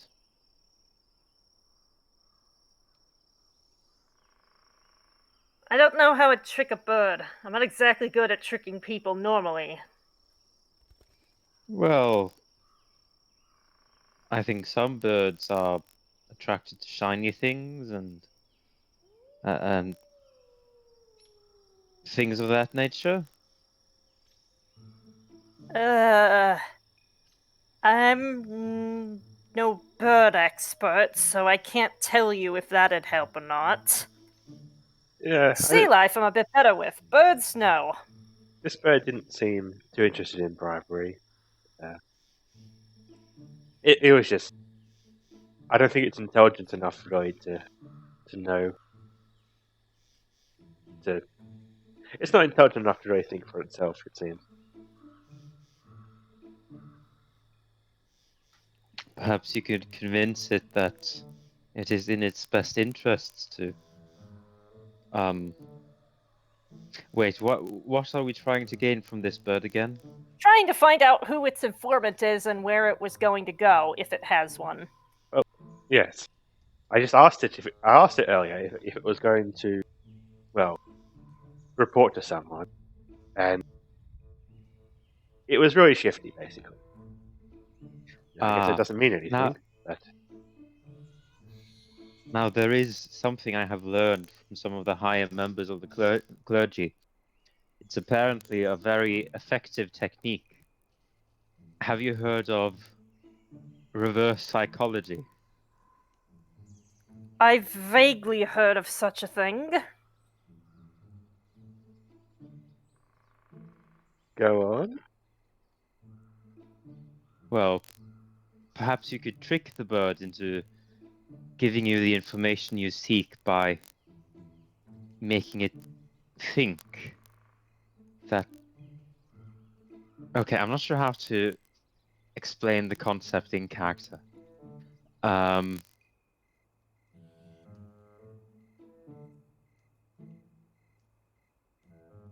Let me just think for a moment. rest of you see two figures kind of darting low across the plains as Nia and Dawn are coming back. Hey guys, you have a bird? Yes. Yes, A very obstinate one, apparently. it's a potential spy. Oh. Nia looks at Notrix with this look of, "You've got to be kidding me. For real?" You suddenly hear this boom across the plain, and Kushim, there is this blast in front of you as you see bits of earth just burst out of the ground in front of you. You look up and you can see high up on the hillside there is a little trace of smoke, and then you hear another boom. Alkana, you, for some reason, it seems to pierce towards you even more sharply. You see, boom, bits of earth go flying right only a few feet away from you as you all sort of run cover behind one of these trees. What the hell? See, I told you those birds were talking to people. What the hell was that? Well, it looks like a serotonin damned cannonball. In retrospect, perhaps it would have been suspicious if one bird happened to not return. Well, it doesn't Yeah. seem any good use in keeping it around any longer. Let's get out of here. Did you find anything let's of go. note along the whatever it was? Now's not the time to talk about that, I think. Yeah, let's bail and then we'll tell you. All right, who is the first to break this hiding spot? Don could be because he's tiny and harder want- to see. I want to cast.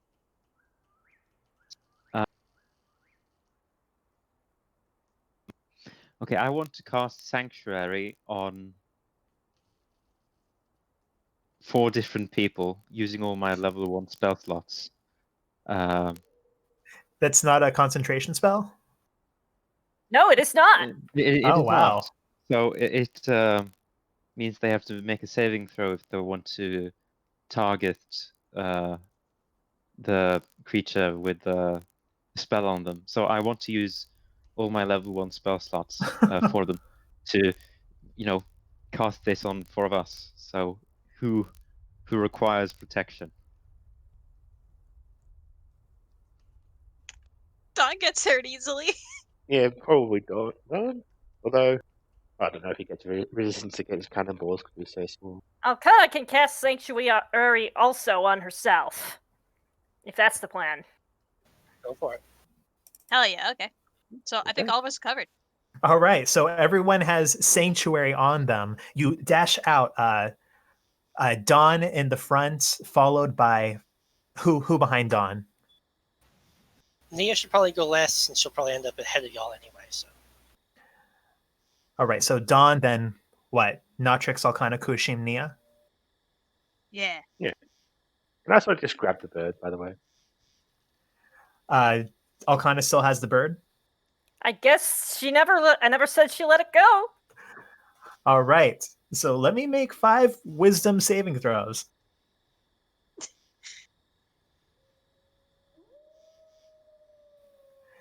All right, so I think only that first one is a success. Dawn, as you dart out of your hiding space, you can hear another blast somewhere in the distance before a bit of earth just explodes right beside you, but you manage to dart out of the way of it, not hitting it. I need everyone to go ahead and roll a d4, everyone but Dawn.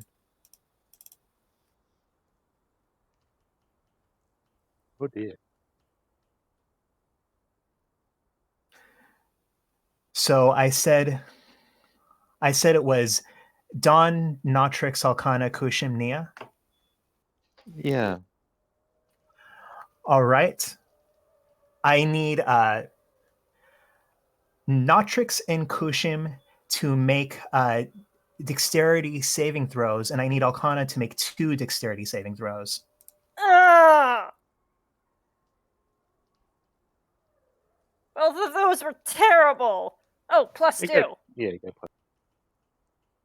All right, so this first one is Notrix and Alcana, and the second one will be Kushim Alcana. Yeah. All right, so Notrix and Alcana, you both just feel the earth burst beneath you as you are both bodily sent flying into the air and then land back down, sort of on your knees. You both take 29 fire damage, and then Kushim, running up behind you, Alcana, seems to trigger off something, and Kushim and Alcana, you both this time sort of manage to half dash out of the way, but you both take 11 fire damage as another one of these explosions just rocks both of you. Sweet Sarah Doman. Holy shit. So, these cannonballs, can we see them? Or they're It seemed really like they far were away? real far away. It seemed like it was actually from the mountainside. You kind of help Alcana and Kushim and Notrix back onto their feet, and you continue your mad dash till you hit the next copse of trees. So, Hey, they already know we're here. I think Dawn. Do you think it's a good idea for Dawn to like kind of blindly spray his what's it called, his Eldritch bolts on the ground in front of from them to like let the explosions go off so that they could like go off before we cross? I have a better idea. Because you can't see them to attack them. But what if you say 16 wolves were to scan over the entire floor before we went over it? That sounds better. Yeah, that Sounds like a sounds plan. better. Let's go. Or maybe not wolves, maybe something more ridiculous like chickens. Yeah, something that you feel I feel, less I feel, bad I about. feel just bad for swimming. wolves, but I don't feel bad for chickens. Don't the wolves have advantage on perception checks with sight or scent? I mean, doesn't matter. We're kind of making them kamikaze. No, Yeah, it's the opposite. I feel bad sending wolves to kamikaze. Okay, in that case, yeah, honestly, it might be better just have them perceive it and like point their little noses at it, and we'll walk around them, or we'll run around them. Okay, so you guys are Dawn and Notrix. You guys are summoning 16 wolves. Hell Okay, yeah, I guess, yeah. And we're sending them out to search for the smell of gunpowder, I suppose? And Yeah. maybe accidentally step on bombs if they aren't good enough, I guess. All right. So cruel.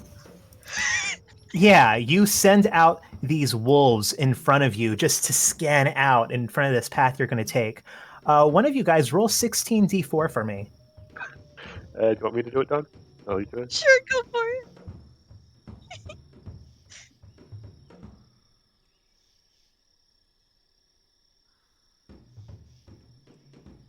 Oh, Jesus Christ. Okay, so you follow behind in the wake of these wolves who seem to just sort of sniff out across the ground, and you see that one of them in the lead, boom, is just it disappears in this cloud of smoke and fire. But you manage to make it to all across to the next copse of leaves with most of these wolves intact. Are you continuing on to the next copse of trees? Are the cannons still firing? This time the cannon is stopped. Seems like maybe you've ran out of range of the cannon. You look back and you don't see signs of anyone pursuing you. Ooh. Okay. This time we might want speed. Does anyone have anything that can make us faster? Before they can muster a response, a chase. Not me, sadly. How long does it Make us take to faster? call Asana? 10 minutes. Okay, never mind. Actually, well, okay, I can only cast it twice, but I have Long Strider. Well, all it does is increase our movement speed by 10. Yeah, let's just go to the next one, and we'll Yeah, let's think just keep we'll think going. about traveling fast after we're out of the lines. And you All know right. what? Roll 15d4. Okay.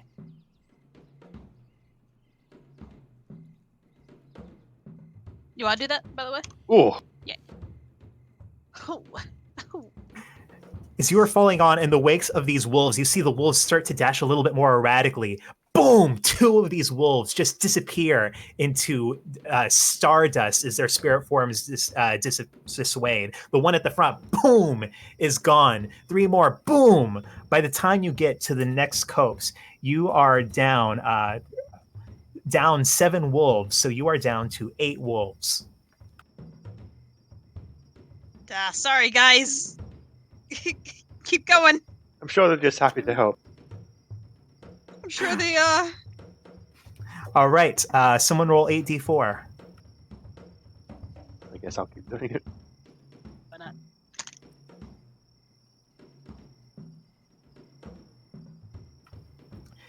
This time, these wolves seem to just making a clear rank without any breaks in it, sort of make a wall moving forward behind you, or moving forward in front of you, and staying behind them. You manage to make it to the next copse without sacrificing any of them.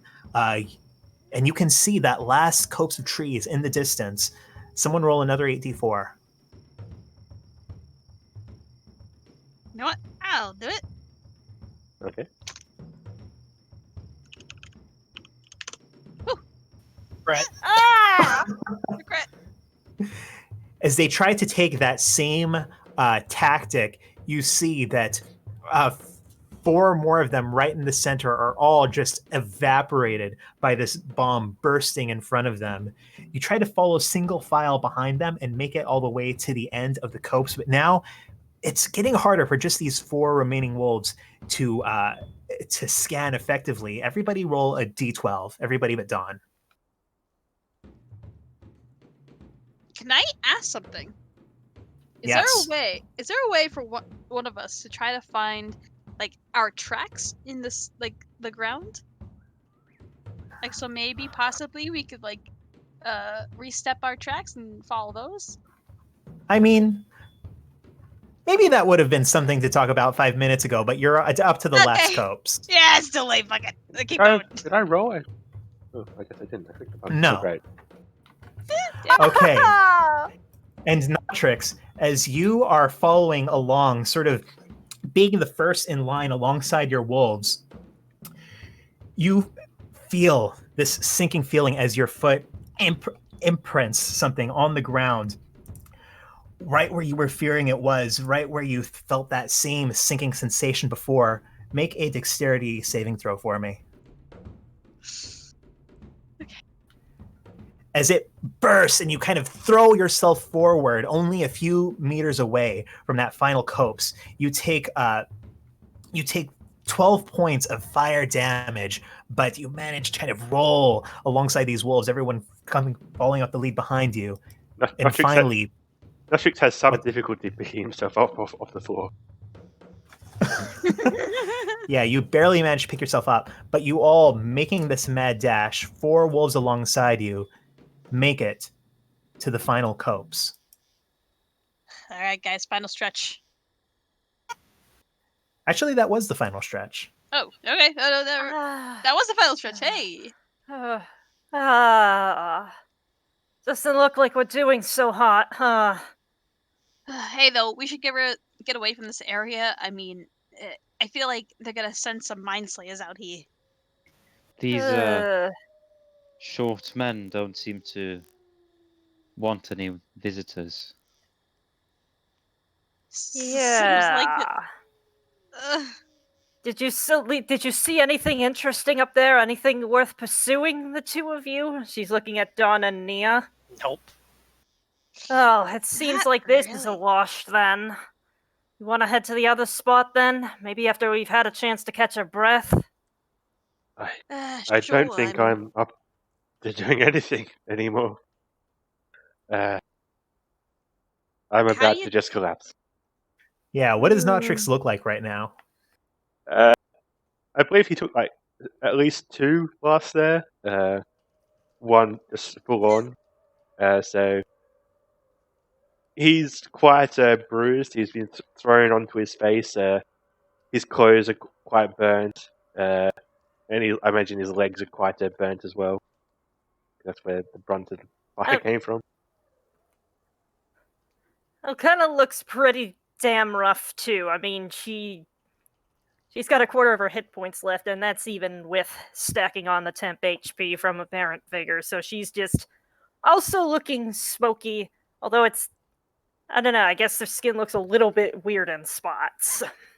She doesn't look too hot either.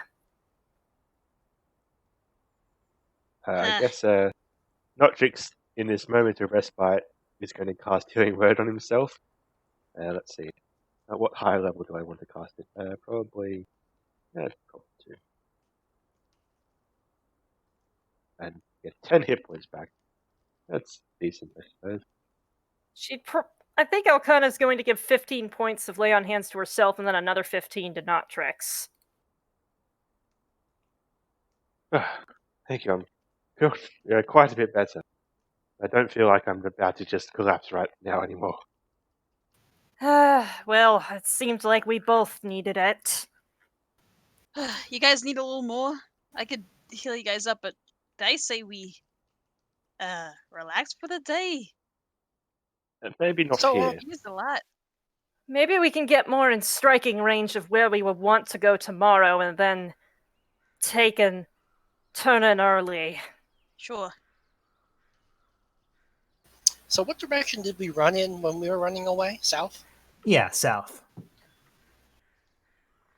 And would you say we're in this hexagon while we were, exploring the... I think you were probably getting close to, like, over here. Over here? Over here while Nia and Dawn were sort of exploring. Okay. Yeah, kind of the edge of that hexagon.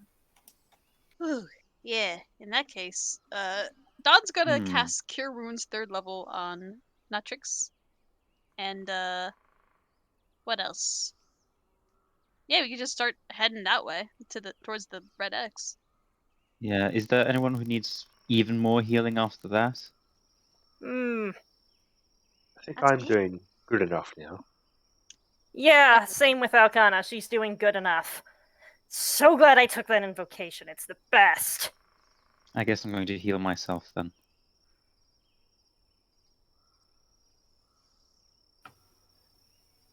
So, are you guys walking east towards that X? Uh, Maybe southeast? hang on. Do you reckon we should probably take a rest? Because Maybe at least a short rest, but, I mean, that wouldn't get back our spell slots, would it? yes, we've all used substantial spell slots. For the Warlock? I don't think she's used any.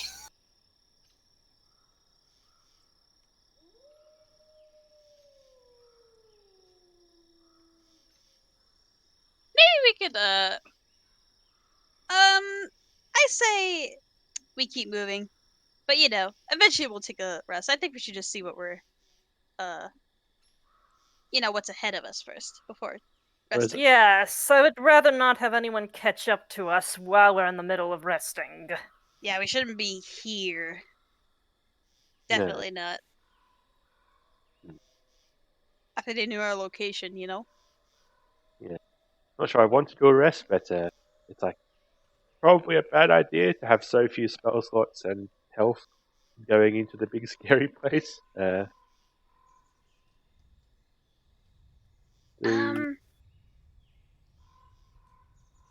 We could always retreat this way, then go back.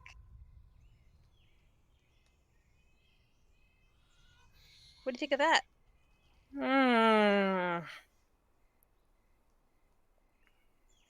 I don't really like that. I mean, we just shouldn't be in this area. So, I think, we can always, like, find somewhere safe around here. Like, I know this is a dangerous area. TM. It might be, like, not the safest place, but, like, there's probably somewhere, like, behind a hill or something that we'll be able to rest. Yeah. Yeah, let's do that. Yeah. So you guys are sort of approaching the volcano, but sticking to the outskirts. Yeah, like we're really trying to avoid like any kind of interaction. All right. So I'll go ahead and use this fun card. Oh. As you continue walking east, more of the volcano comes into view. You can see the smoke pouring down the sides of it.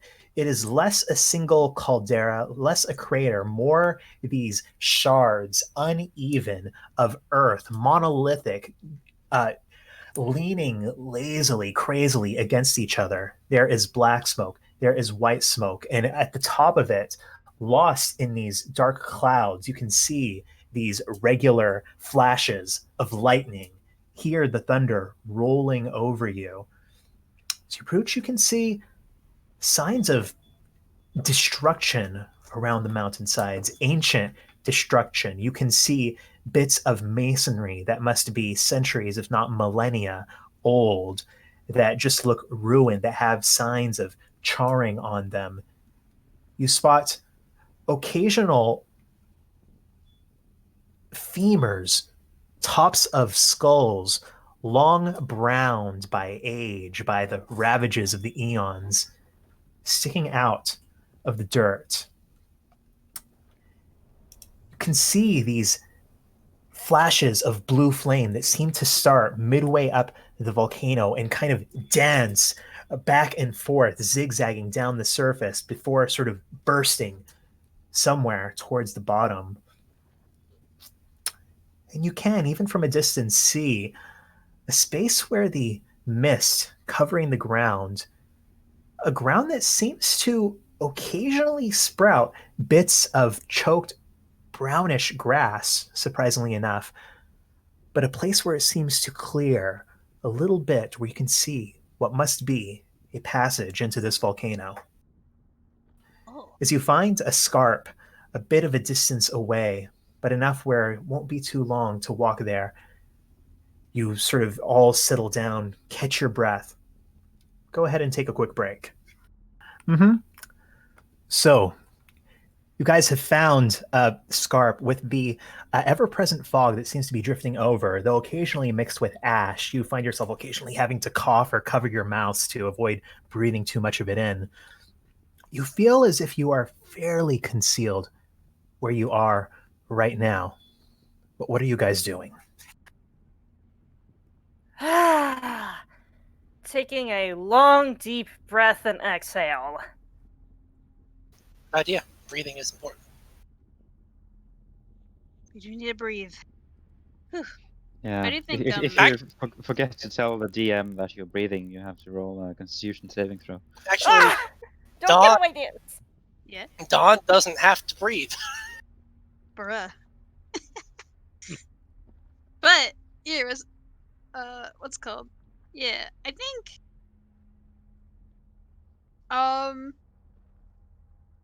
you know what? Hey, can I see the map for a second? Mm-hmm.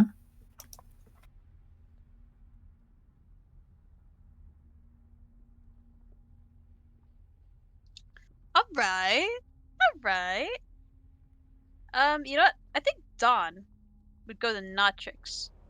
And he would ask Notrix, hey, remember when you talked to your brother about like some hot spots up north that people were in the town were kind of interested in? Yes, he seemed to not know a lot. He wasn't one of the ones involved. But he circled some parts on your map, right? Yes, This. further north of here, yes. Maybe that railroad is heading towards there. You said you saw the railway kind of go northeast? Yeah, but you know, it could always turn more westward eventually. I guess, how steeply northeast did it look like it was going? That's a question for Ron. Can I think back? Yeah, I mean, Don could tell that it seemed to be mostly just hugging that mountain range. So you're not sure what happens when it goes, if it goes around the side of the mountain, if it goes north from there, or if it stays along the mountain and heads east, or what. Exactly. So I'm thinking. Is Mia's scholarly guess that it probably goes around the mountain. There you go. But around the mountain, and then it probably continues north. Or it continues east. There are settlements over there. That too. Is that what this is? Yes, He points out like that. that is another settlement. That's where. Alright. That's where Karen the Aviancy went. Wait, say that Was again? that what we were calling her? Like our estranged, our Aviancy friend's wife, estranged wife. Oh, is that what where And that is? Tough Victoria also went over there, I believe. And that may also be where the Ascendant is headquartered. Perhaps. There's a bunch of things over there, but that might be where the train line is heading, or it could be heading north, like you said. Okay. Well, I mean, yeah. How If much- there's an area of interest up here, that's what I'm guessing the row is gonna be for. It's probably just connecting all the spots that the druids want access to. I think going westward it would eventually go back to Keldegrim, wouldn't it? That's what I was thinking. I think Yeah. Well, is the Keldegrim in this world actually under the GE, or is it more like in Trollheim? Keldegrim is not under the GE in any world. Oh, okay. I can okay. reveal Keldegrim on here because it's the same where it is on the main world map. Alright. Yeah, Julia. The conceit is that you take a minecart from the GE to Keldegrim. It's not literally underneath the GE. Sorry. Julia's lore is a little mumbled. Yeah, that's an unacceptable lore fail. How dare you? How dare you I be can't in be here? the only lore failure here, guys.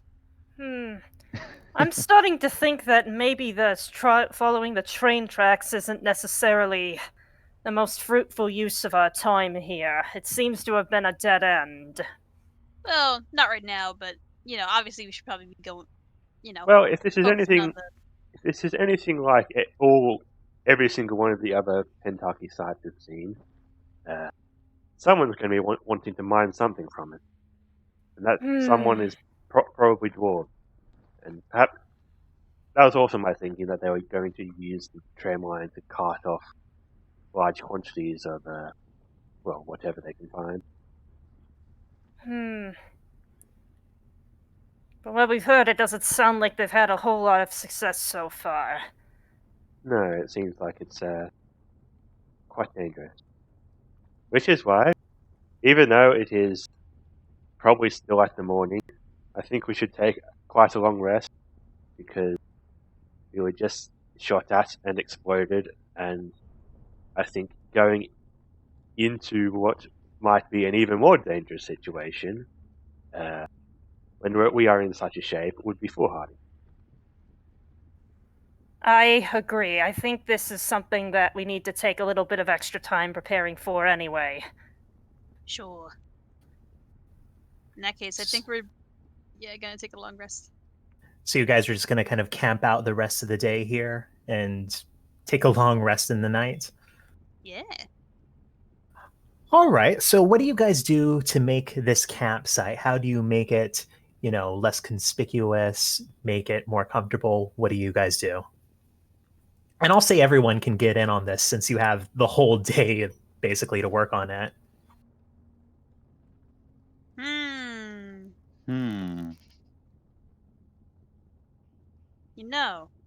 I think Don would take a little inspiration from the dwarves, how they had that.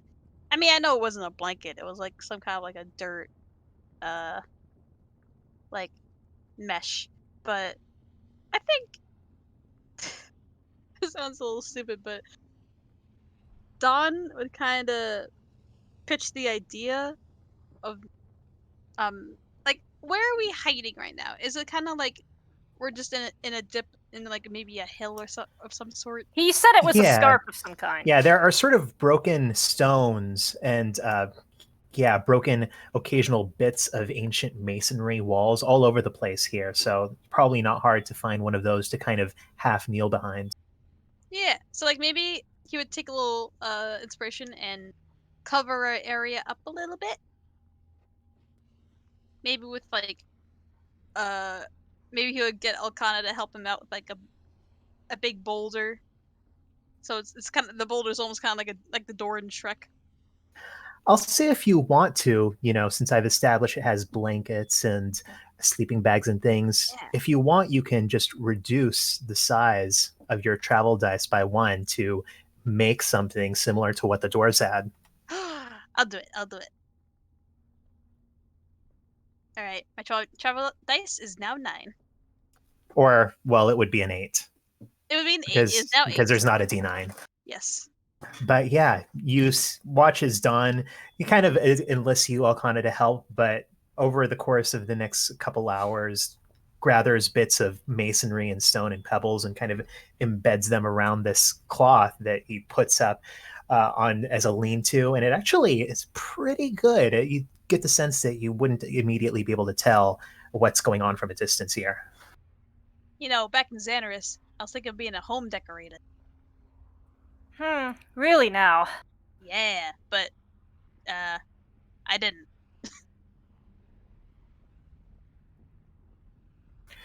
So you guys while away the afternoon, just sort of conversing.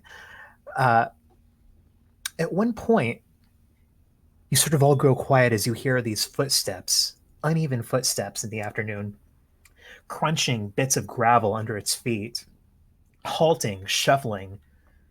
Peek over the edge of the wall beneath your tarp, and you see this figure, a man in this torn, ragged leather armor. He's has no eyes. His mouth hangs open, the jaw looking broken. Can see blood, long dried, trailing down the cheeks and from the sides of the ears. Seems to be holding this burlap sack. Shuffles a couple more steps, then just collapses. Holy Does not shit. move. Sweet Sarah Dillman. Is this guy a zombie? He doesn't look particularly good, whatever state he's in. You said his mouth was like hanging open? Yeah, Okay, his jaw looks broken. Does he... Can I rush over to him and check if he's alive? Sure, you kind of give a couple quick darting looks to the horizon, see if anyone's following him. You come out, you put your finger on his pulse, and it's easy to tell. He's dead, but he's still a little bit warm. You get the sense that he was not undead. Can I just really want to use this spell. Can I cast Revivify? You want to cast Revivify. Do you have a diamond? Oh, I require a diamond. Oh, Yes, yes, you do. Zoriel Diamond, you got any? No. Well, I suppose theoretically you could also use 3,000 runes, but I don't think we have that either. Nope. So, what is this glass eye made out of? What's that? What is this glass eye made out of? Is it made out of something similar to diamond? Oh, the dragon eye. No, it seems like it's its own kind of unique material. It seems kind of at first to be regular glass, but it has kind of the wrong temperature. There's something odd about it. Worth a shot.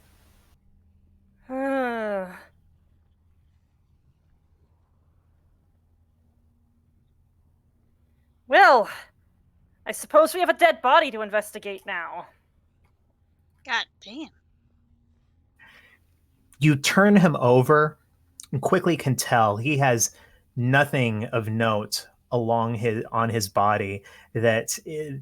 All of his clothes are threadbare. The pockets, the bottoms of them have long dropped out. They're actually barely hanging onto his form, covered in cuts, bruises, scars. But as you open that sack that he had dropped, that he seemed to be carrying, you see that it has about half a dozen glassy pears inside of it. Ah, I think I know what this might be. Oh, the pears! Holy shit! You think? Yeah, it was like what that fairy was telling us about before. The Mindslayer sending in fertilizer. Oh, Well, it At least all. that's what it first made me thought of. Well, that makes sense. I'm guessing. does this guy? Mhm. Well, this is how they got to get the pears out of the volcano. Ah, I suppose that maybe This we guy. could. Sorry, go. I don't suppose any of us would do a particularly good facsimile of an autopsy. Don's small, and that's actually what he was gonna ask. Can he like look at the brain area and like the nose and the like, Ugh. eyes and the mouth? I mean, he's Make not a gonna medicine check, Don. he's not really gonna touch it. He's gonna like look and see like do they look like they've been cut up by like ivy or medicine check. You said. Yeah, medicine check. So what are you using to dig around in there? You using your scimitar? You using the edge of your Tommy wand? I don't have a Tommy wand yet. Yeah, biscuit. Yeah, you kind of use your scimitar to Okay. kind of hold the nostril open, look through the eyes, and you can indeed see where you would expect to see some kind of a stem for the eyes that are absent there. You would expect to see it attaching to something. It seems like large parts of the brain are just missing. There's still definitely gray matter in there, but it's almost as if it's had an like multiple lobotomies. Ah, Jesus. Not bad, huh? Is It's like this guy's brain is gone. Well, that would also match the description we got from the fairies. Guess Yeah. this is one of the poor unfortunate souls. you think that's why he died, or perhaps just from sheer exhaustion if he's being put to work, or some other injury?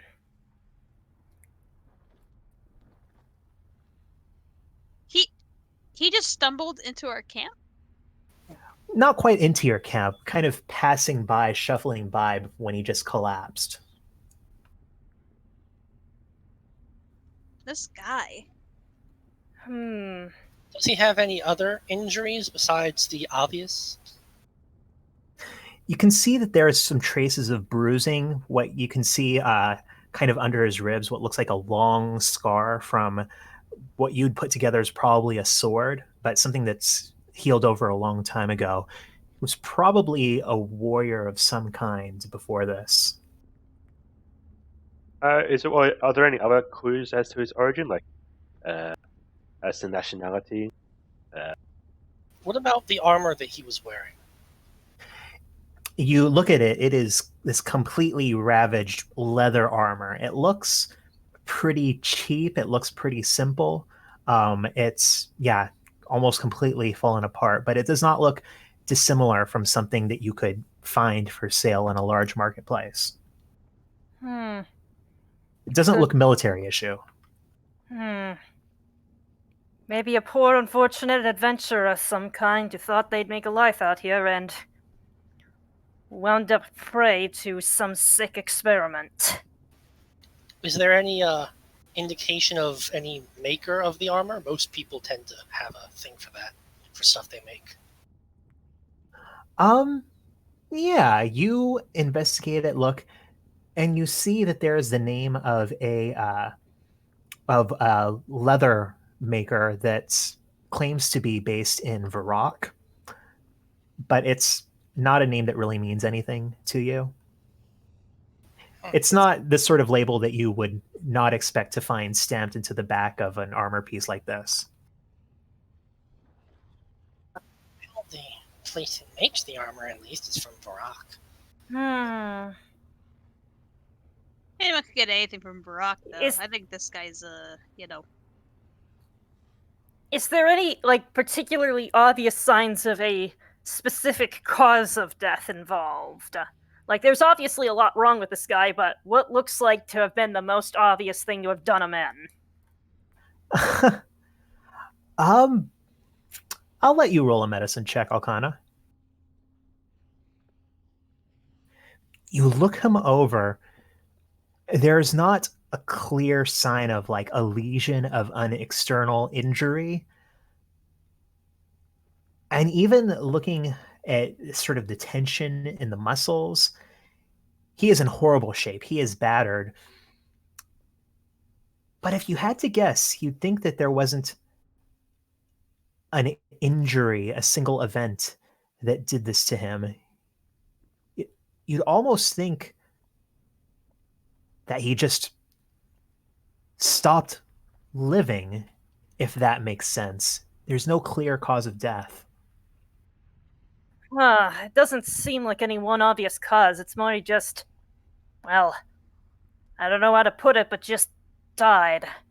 Yeah, it does seem like there's enough brain in his head to keep him sort of living, to maintain his life functions, even if he's pretty much not a person anymore.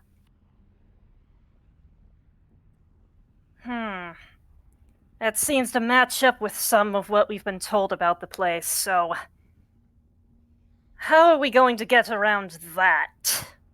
I You think sus- the you- question we should be asking is, how did he get here?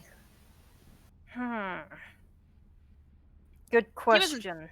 he wasn't too far away, was he? But if they are made to work pretty much without thinking, what would he be doing leaving the place where he's supposed to be? He wouldn't think to do it. Well, perhaps there's some instincts, like fear, for instance, that still remain. And, well, this poor person just managed to escape. Just ran at the right time. Or, perhaps we should follow his tracks for a little while, see if they're heading back towards the main entrance. Or perhaps this man found a side entrance we can use. I'm not great with tracking.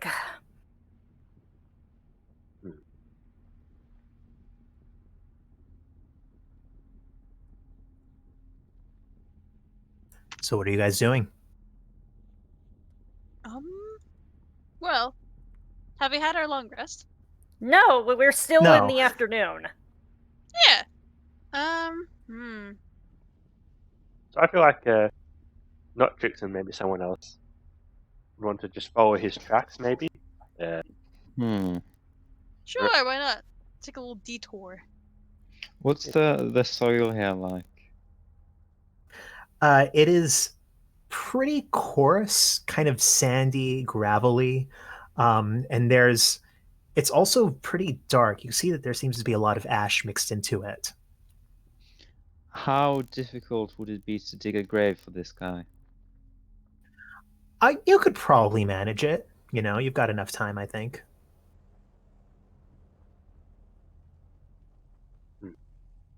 Alcana, how about you? You and Kushin dig a grave, and me and Don will go search, see if he came from the main entrance. And maybe Alcana, you should also make sure you take off the pears before you bury him. You seem like the safest person to do that, I think. Also, I think you're muted. Oh, never mind. Yes, I can do that. We can at least give him the respect and death that the Growth Keepers didn't give him in life.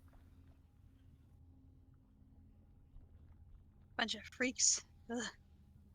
So yeah, let's get to burying a guy, and she would, then probably take the pears off his person. All right, you guys get to work starting on burying. Meanwhile, Dawn and Notrix, you start trying to follow this follow his footsteps. You have any particular way that you're going about doing this? Yes. Notrix is going to transform into a wolf and sniff him out. Because that's Oh, more wow. effective. Don will Oh, ride yeah. him. Yeah, that gives you advantage. So, yeah, go ahead and make your perception with advantage. Or survival? Uh, I don't know. We'll go with perception. I said perception first. Okay. Oh, yeah.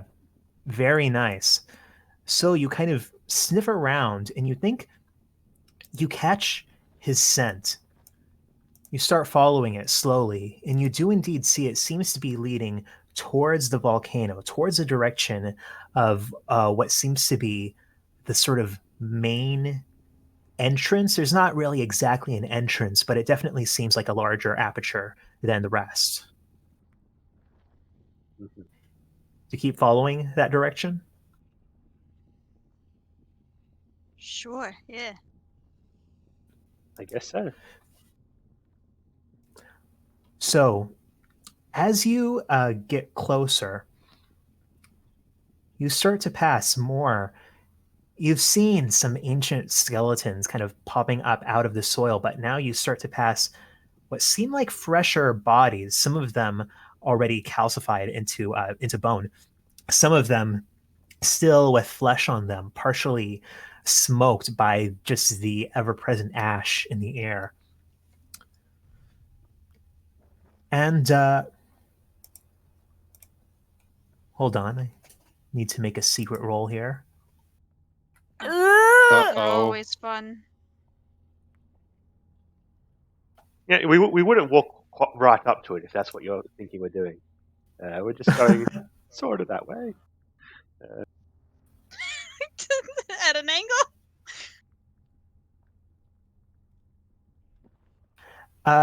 Notrix, make a wisdom saving throw for me. Oh no! Brilliant.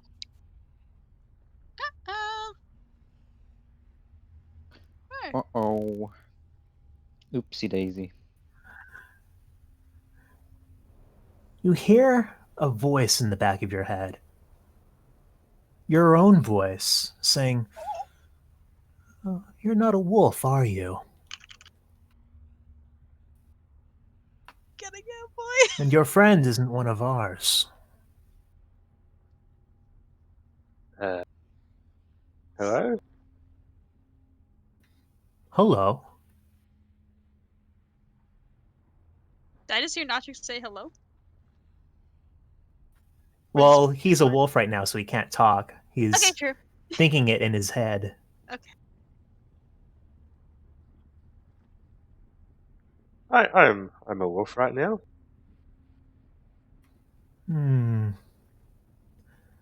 Not much of a wolf. Make a Constitution saving throw for me, Notrix. Oh, great.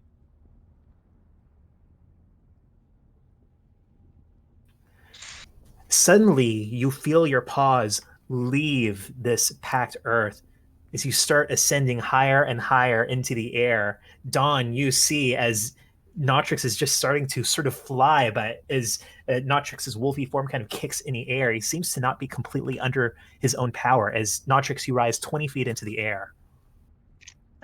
Natrix? What the hell? So I think I don't know. I don't need to play stupid anymore. I think Notrix is pretty panicked by all this. He's going to transform out of wolf form. Mm-hmm. Then Jade is still just floating there. Yeah, you're still just floating there. Notrix just yells, Dawn! I'm flying here. What the hell is happening to you? I heard a voice in my head and now I'm flying. Wait, was it your own voice? Yes. Oh. Dawn, make a wisdom saving throw for me, please.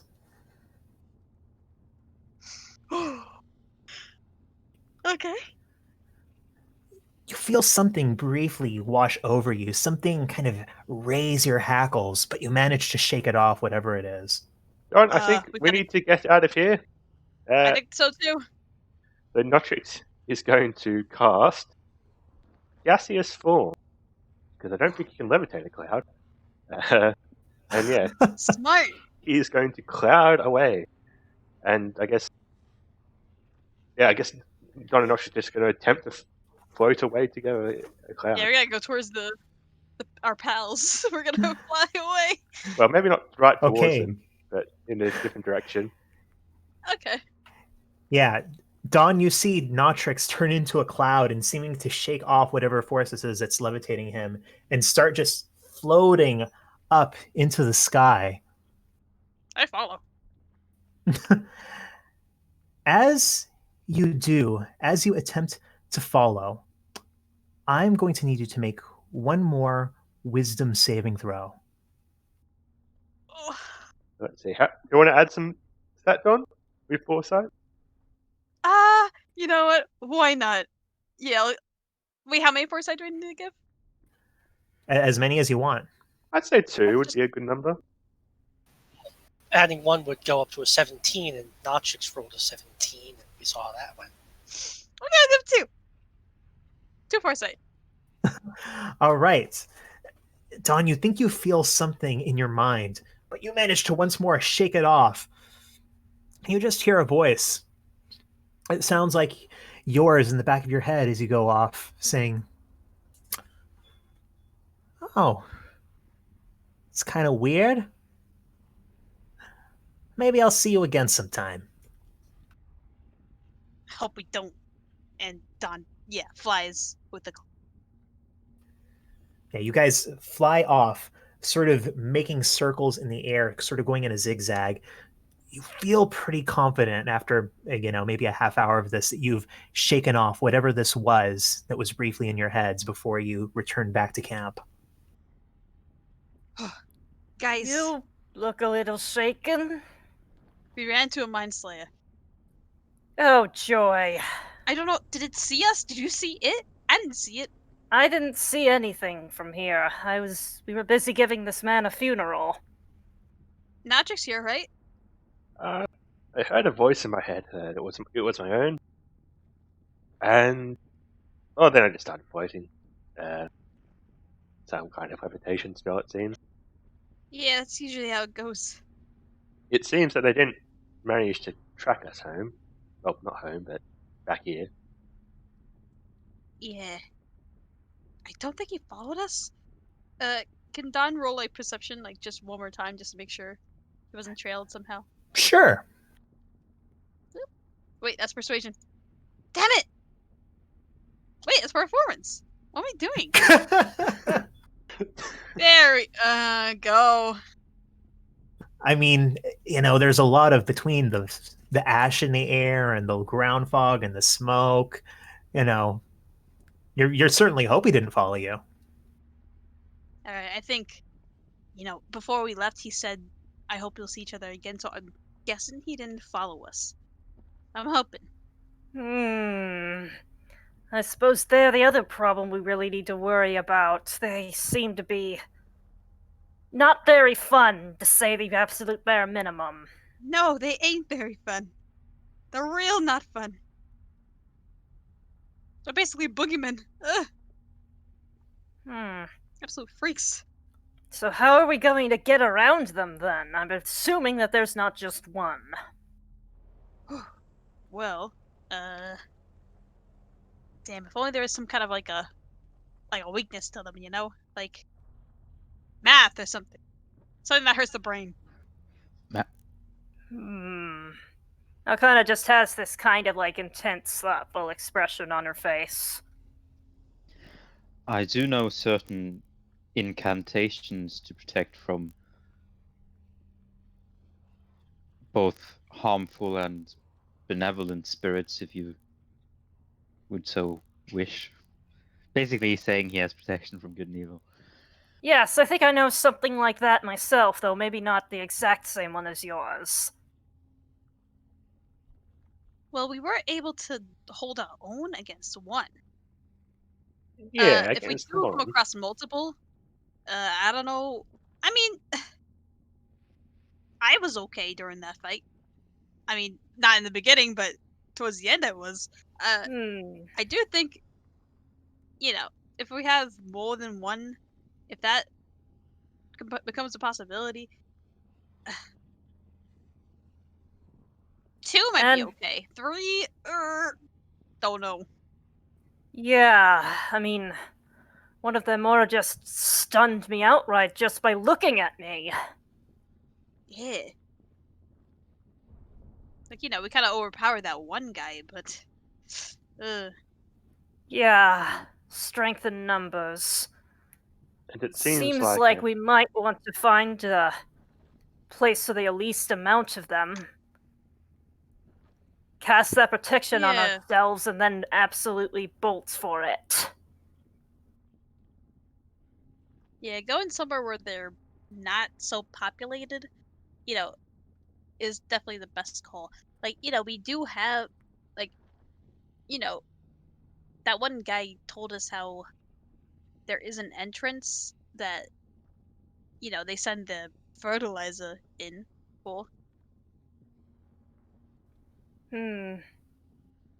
But I Ron, think when we approached, you said that there was also like a different entrance, right? Like we saw like at least a pathway in there. Well, it's not really an entrance so much as it is just this mess of these sharded, crazily leaning monoliths. So presumably you could get in at other places, but there does seem to be a main direction. And from what you could tell, as far as you tracked this guy's paths, that he seemed to be coming from that main sort of aperture. Okay. I think we might literally need to sleep on this one. Sounds good. Yeah.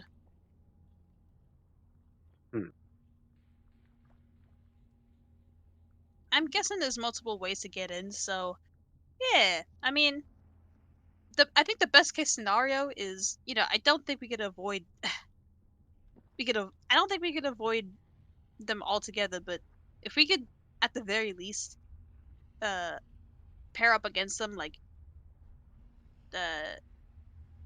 you know, 2 versus 4, 5, or 1 versus 4, 5, it should be fun. Well, the real issue is that they seem to be able to just detect us and see through any guise that we have, no matter what we do. So we can't do things like pretend to be their prisoners or things like that. Yeah, They're a lot besides, smarter and a lot more devious, that much is for certain. Did you see that zombified guy? Ugh. Yeah, there's no way we could fake that. They could try and fake that, but they seem to just be able to see through anything. Exactly. We might have to. Right? There may be no choice but to brute force this one. Yeah. So hopefully we could find a side entrance, right? Maybe 1 or 2 of them could be more than I that. suppose so. Yeah, if we went into side entrance, we wouldn't be going into the most. Well, their operation is probably at the most interesting location. Yeah, assuming there is a side entrance. Well, didn't Ron just say like it's like the picture here? It's like it's all got crags in it and such that you could probably slip through. Mm-hmm. Yeah. Oh yeah. Crevices Okay. and that. It's made up of big rocks. Those more, yeah. Yeah. We'll probably have more clarity about it in the morning. We've had quite a day. Yeah, I think we're gonna sleep on it. Yeah. All so, right. While they were all having that conversation, I guess, I think Nia would have spent the day just looking over all of the different interesting things that she's found or that they've found that they've given to her since we got to 4 and 3, like the dagger, the eye, etc. Mm-hmm. Just, giving them a good look over to see if we missed anything. Just to admire them, just to see how pretty they are. I don't know. Yeah, you admire them. They are very pretty. Yeah, they all seem interesting. You've got your fancy red dagger. You've got that silver dagger with the purple inlay. Yeah, a number of things that seem interesting that must have been important at some point to various people. So, you all kind of, as night begins to fall, settle down find your places in this campsite. Dawn, you kind of post yourself, just peeking underneath the tarp to see if anyone approaches. But no one does through the night. And as you wake up the next morning, everyone go ahead and roll their travel dice.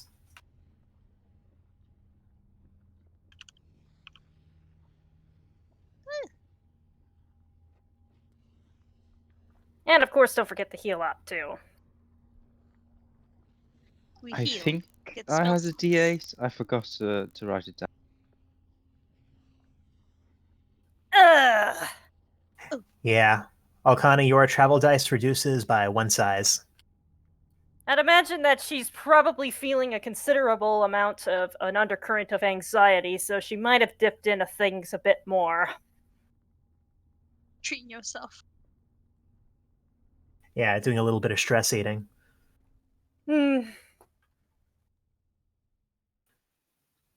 Yeah, you guys all come to take care of your morning routine. As you peek out of the edge of your camp, you can see that the volcano lies before you, still flashing with lightning above, still ever present that smoke, still this monolith before you, stretching probably more than 2 miles across.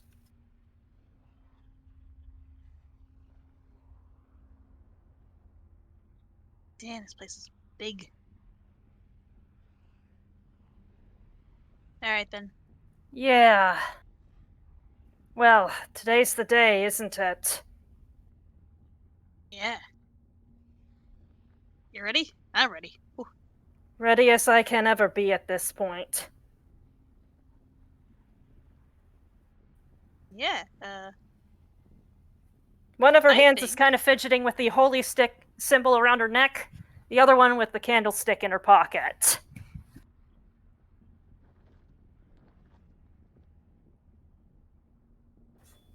So, as you guys break down camp, get prepared for this last half-mile journey, how are you guys doing this? How are you managing the approach? well. I assume that we'd enter through that big monolith kind of, not entrance, but like pathway. And we should probably, definitely gonna take it slow, right guys? Like we're gonna. Yes. Yeah. And Yeah. Nia, can you please use the spyglass to look for a potential side entrance? No, I don't think I will. Yes, sure. Come on, please. And I guess So- Nostrix might suggest that everyone try to think as little as possible, because we don't know how these guys keep detecting us. And How am I supposed to not think? I For you, always it think. should be, well, for you, it should be easy. Hey, I'll have you know, my mind is going a million miles a minute. that's a bad thing at this moment. All right. I'll try to not think. Whew. That was Alistair's voice in Don's head. Don't worry, it's not a mind slayer. If it is, in which case, sorry. Oops. In that case, Falcana would probably want to do a little bit of extra prayer to just kind of have a blank mind, more or less. All right. You pray, you prepare yourselves. But yeah, Nia's going to use the spyglass to see if she can't find us a good entrance. From a Okay. distance. Roll perception and add that +1. Oh, beautiful. Yes, you look and you see it's almost invisible, but there seems to be kind of a low ridge that extends all the way from one of these stones, making up the like the whole what seems to be southernmost side of the volcano, and then heading down, almost slithering around like a serpentine pattern. But you realize if you walk over there and stay along that ridge, you could probably kind of going slowly and crouching make it all the way to the volcano without being able to be seen by anyone but someone who's on your exact same channel. Yeah, Nia kind of points that out to the rest of the group. Well spotted. How long do you reckon it would take us to do that path? Going slowly. How long would that take? Get the sense it's probably only about a 20-minute walk up to the face of the volcano. Okay, I guess I'll preemptively cast Pass Without Trace then, and that will just be in the background for however long. All right. So as you all get prepared, make your way carefully over to this serpentine ridge. Everyone go ahead and make a stealth check for me. Hell yeah. No! God, Oh no. Oof. I'm definitely re-rolling that. Go, but get by foresight. We are not having this right now.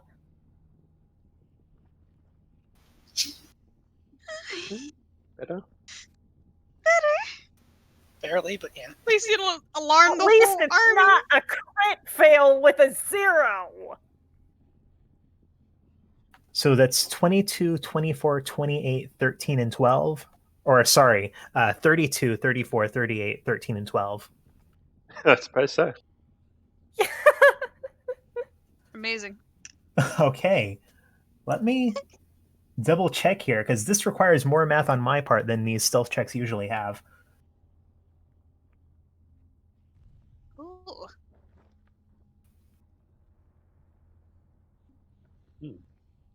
You know, I did not want to screw us at this moment, guys.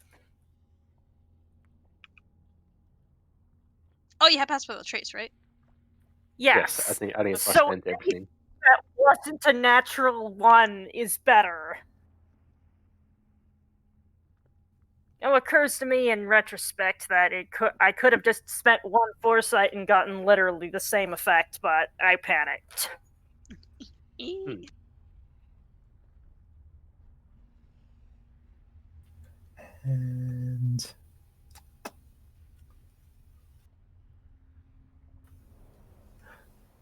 And Kushim, you don't want to spend any foresight to reroll that, do you? No, I don't think so. All right.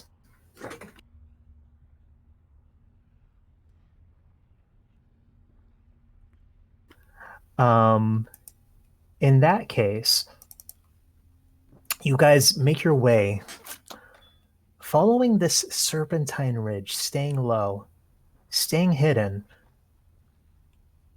When Kushim, you feel in the back of your head something. Make a wisdom saving throw for me.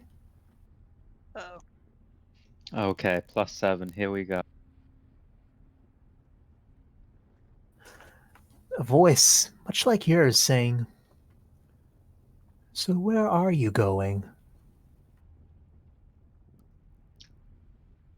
What under the sun? And where are you going? What is it you're looking for? What is going on? Is he saying this out loud? Is he? Yeah. Yeah, right? There is a voice.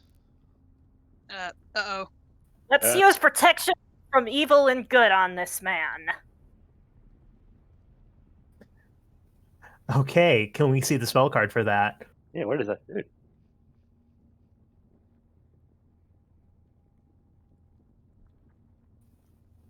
Aberration, so alright. Protection grants separately. Disadvantage on attack rolls. Can't be charmed, frightened, or possessed. Oh, hot damn! Very nice. So, yeah, you suddenly feel this kind of peace fall over you, Kushim, as Alkana reaches out and kind of taps you on the shoulder. And then this voice in the back of your head just says, "Now that is interesting." Alkana, could you please make a wisdom saving throw? Oh, shit. Oh no. got a link to you. Fortunately, I have advantage on. Or without advantage, I have proficiency in that. And then you get a +2, right? Yes, +2.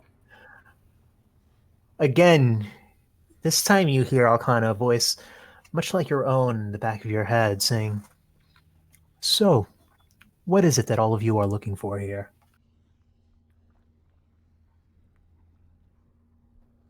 As if I have any reason to tell you. No, it's just curiosity. I can tell that you're scared. You don't trust me. Don't worry, I'm sated. I doubt I'll have to eat anything for another week. And as for you That's not poking my around where you concern. don't belong, well, I don't care about where you do or don't belong. Oh, and she is probably not actually speaking out loud. She's definitely doing this entirely telepathically. So, what is it you want? She doesn't respond. Hmm. And would probably then cast protect from evil and good on herself. Well, it's a concentration spell, so you can only maintain it on one person. Oh, shit. Can you ask who she is? Right. Nia, make a wisdom saving throw for me. Uh-oh. Oh, wow. Very nice. Feel something briefly in the back of your mind, Nia, but you shake it off.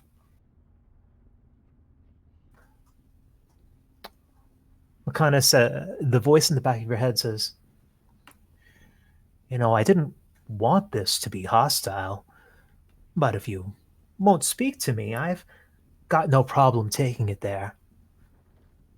Could even bring some of my friends, so this is a little bit more evenly matched. What do you think about that? I don't like the look of your ilk. Oh no, that's not very nice. Well, butchering people and putting their souls into a far worse state isn't very nice either, Mr. Mindslayer. And that's awfully judgmental. Souls and people and right and wrong. Sounds all wonderfully tedious.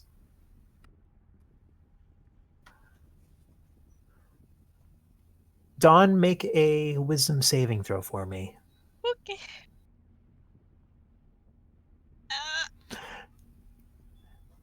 And a voice much like yours in the back of your head, Dawn says, "Oh, so, what you're trying to do here? You're trying to get in, and you think you'll find some kind of an ancient thing in there." Oh, so there's an ancient thing in there. And I'm just reading you, buddy. Listen. We don't know what we're gonna find in there, so you don't have to worry about it. Where are you? Are you invisible right now? How do you work? So you're all just gonna go marching on in there? None of your business. This isn't really a volcano, is it? Or at least that's not the most interesting thing about this place. No, it's not. But if you all plan to just march right in, well, I won't stop you. Though maybe I'll be back to check on you later. And then you all feel this voice kind of fade from your consciousness. This presence that you were almost unaware of in the backs of all of your minds seems to lighten.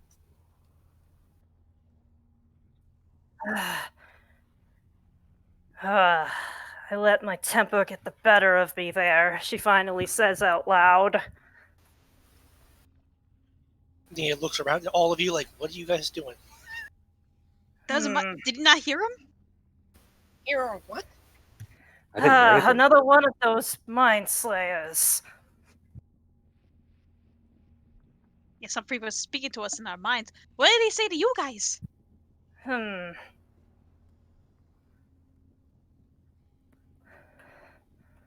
Mostly wanted to ask us what exactly we were doing here and why, what we expected to find. Yes, the voice kept Seems to have backed off for now. asking questions. He said that he Threatened to asked bring me. backup. I admit I don't like these guys very much, and I made that very clear. I should have kept my temper more about me.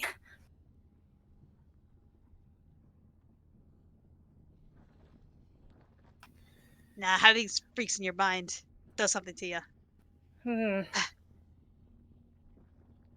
But they're so they know where we are. Damn it. Now it seems that they don't. Now it seems they're just going to watch from a distance, though I would definitely take that with a grain of salt.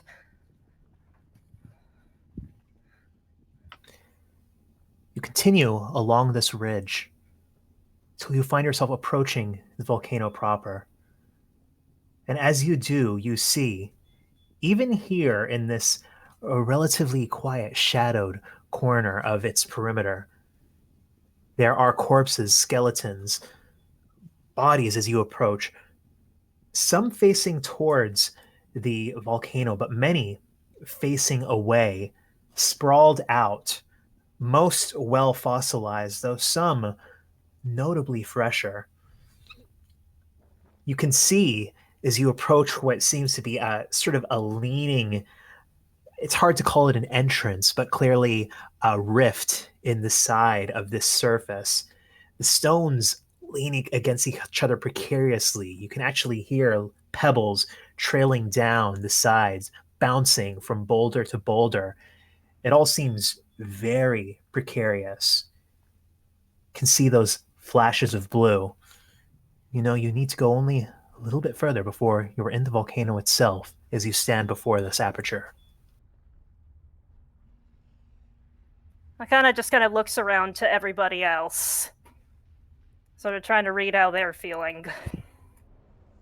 No, You know, Yeah. just in case, I think Kushim is going to mutter some sort of incantation about Iktharin protecting him on boundaries and journeys and whatnot, and casting protection from evil and good. On who? On me.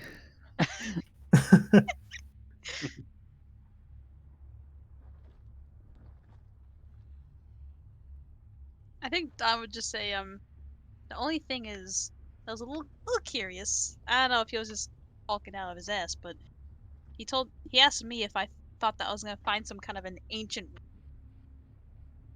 which, well, makes me assume that there's someone ancient in there. That's my thinking as well. So it ain't just a garden, it's someone. Of course, we can't know for sure until, well, we head inside. Well, it Yeah. seems that everyone who heads inside experiences a horrible death. Hey, I Not mean, every. everyone. I don't mean to sound prideful, but we're not exactly everyone else, are we? I'm just looking at all the skeletons and just sowing a few doubts. They're all running away from this Yes. place. Hmm. Although that does seem to indicate that the force might be personified in some way. Yeah, They're- most, and especially the older ones, are facing away, though there are some, particularly the newer ones, that are facing towards it. Are there any remnants of? Are they just skeletons, or are they wearing any identifying or anything? I mean, some of them are, the newer ones are, they still are a little bit fleshy. Not unlike the one that you spotted before, not like in the same armor, but just kind of in a hodgepodge of unremarkable clothing. There's no Black Knight looking ones. You scan around, and you do indeed see one, again, eyeless, dried blood on its face, but very sunken, looks like it's been here for probably a couple months, that's wearing a black chainmail. From what you can tell, probably not a knight, probably a squire at some point.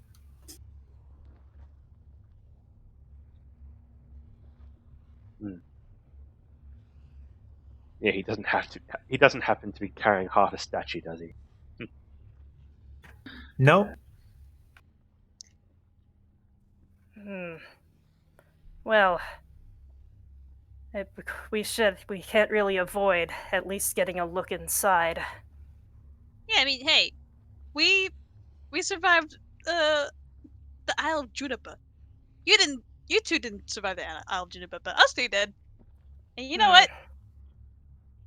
It ain't so bad. Like, what's the worst that can happen?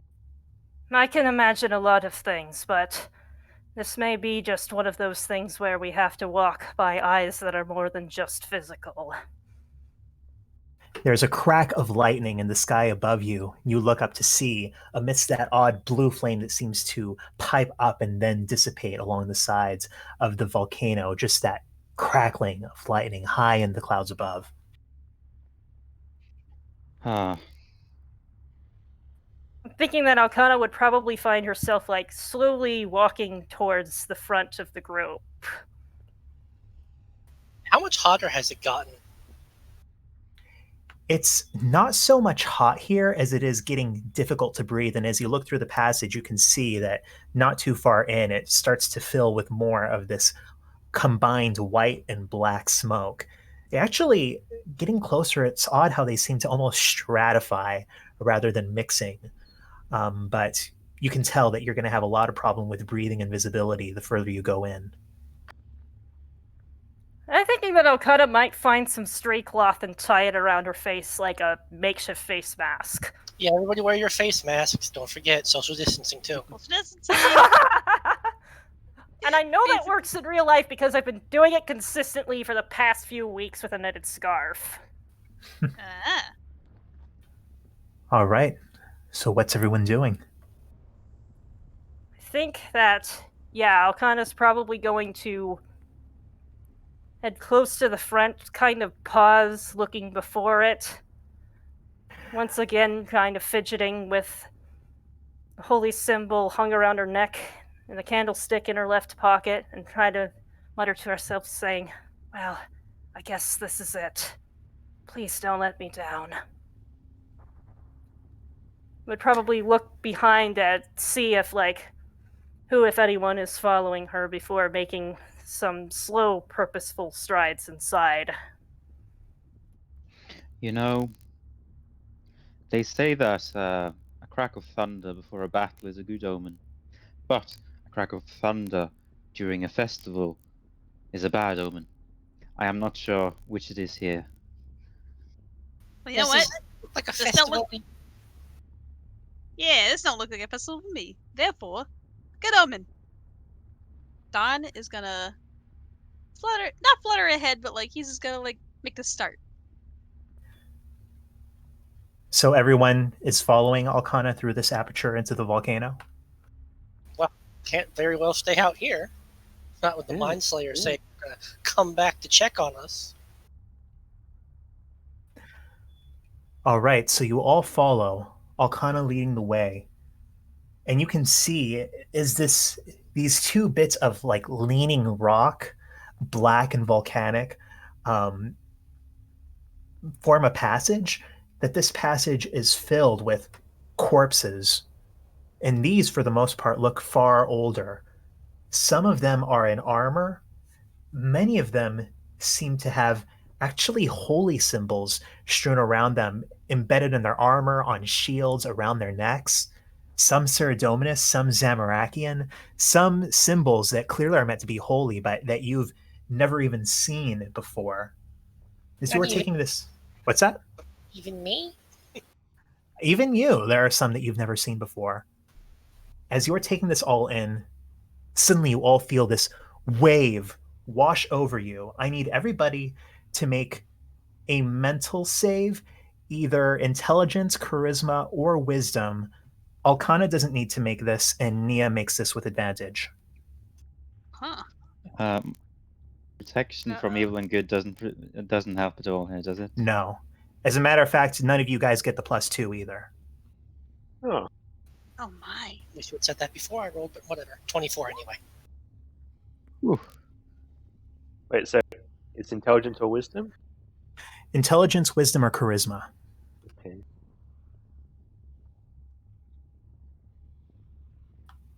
Okay.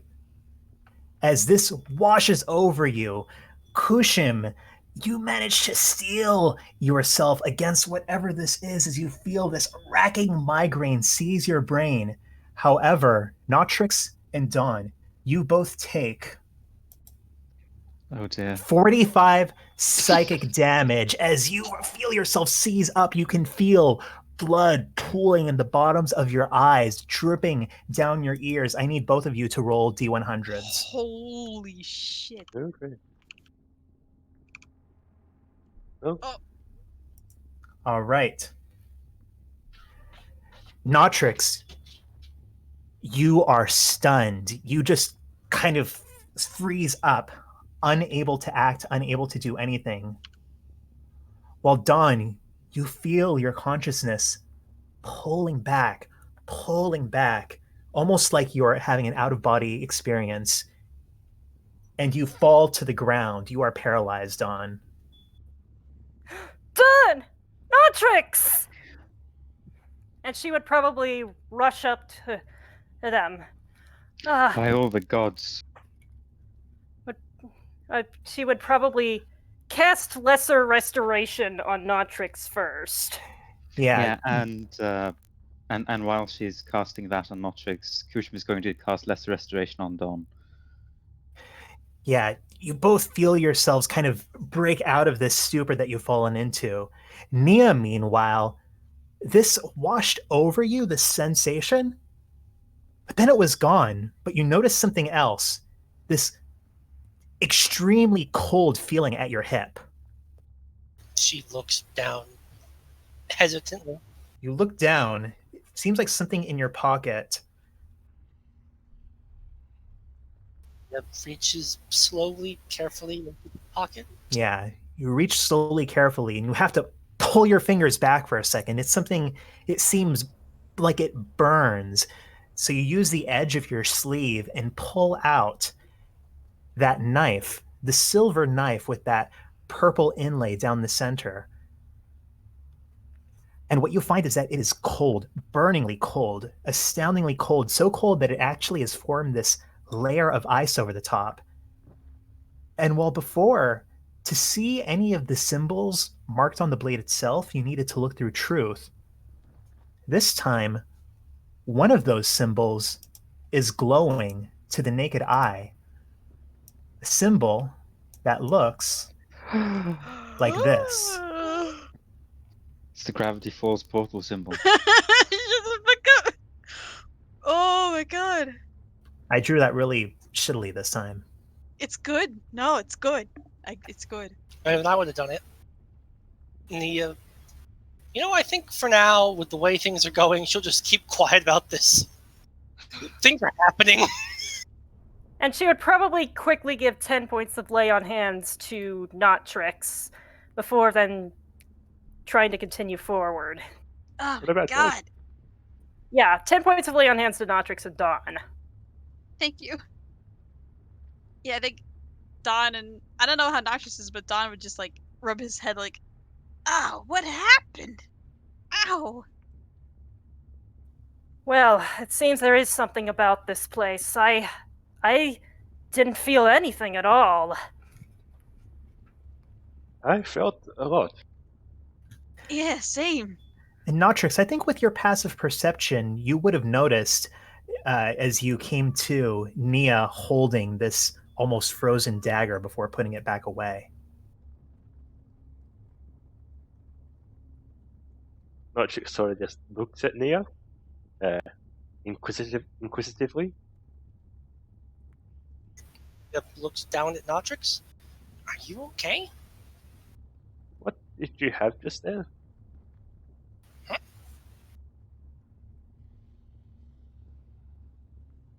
What? You just had something.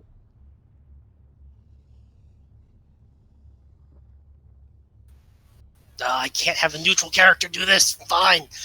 Yeah. She takes the dagger back out. What? And Notrix, you see that glowing symbol. You can see the ice that's built up around it. Can Okada see this? Is Nia holding it out enough that Alcana can see it too? Yeah. One Hell of them yeah. is glowing. Well, that about goes a lot to confirming my suspicions. Which one does that mean again? I thought that was the one for Herbalith, but I'm not 100% sure. I guess we're going to find out one way or another. Isn't that supposed to be the one in Ashdale? Well, it was all a bunch of theorizing. Like I said, I'm working on shoestrings. I think that was one of the ones we weren't very sure about at all. Yes, that one I didn't have very much evidence for either way. But like I said, let me know if you guys feel anything. I'll keep on going. Well, I'll let you She know if I takes- feel anything by dropping over. Yeah, hold on. I'm healing myself. Ugh. Yeah, Don's gonna cast Cure Wounds on himself, 3rd level. Great. So Okada was Alcana is. Well, she go probably ahead. shakes for a moment, but then she just kind of has this steeled brow and continues striding forward with resolute purpose. Alcana, as you continue forward, at this point, even through the scarf, the smoke's starting to bother your lungs and the ash starting to burn your eyes. You see something that immediately grabs your attention. One of these corpses, and there are dozens of them, leaned up against the wall. It is wearing this heavily rusted breastplate that has a large Ceradomin symbol on it. But what you spot that's most interesting is that it is carrying, clutching in its skeletal hand, a crystal orb bound by a single piece of metal. Oh, What my you recognize sweet as an Icenic orb. command word, command word, command word. Oh! All right. Icenic or Infernal? Icenic first. Nia will do Infernal if that doesn't work, or afterwards, once they tell her You about gently it. take the Let's be done. orb from this character and you speak the word, and then you see it light up. You can tell from the image, kind of a youngish man, kind of long, sandy straw hair, chiseled jaw, but he's clearly wearing that same breastplate as this corpse, just new, shining. But he looks like he's pain, struggling. He has blood trickling out the side of his mouth. And he speaks not in Icenic, but in Common. If you're getting this, and you already know that it's a lost cause, we were too covetous, too credulous to see the Carhanite's duplicity. And we were not the only ones. The portals they opened, the creatures they summoned, it was never meant to benefit us. They were not betrayers of the old gods, no, but they're avengers. All gods wane. We were fools to think it could be any different. We were only allowed, they were only allowed to breach the garden so that it might be weaponized against the divine. Do not be deluded by their meekness. They are the ones who destroyed us. And with that, it goes dark. Well, I think that confirms a lot more things.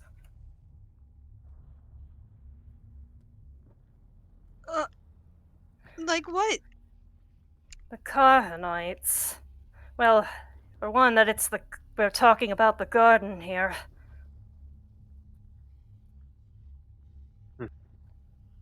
Did the Infernal do anything?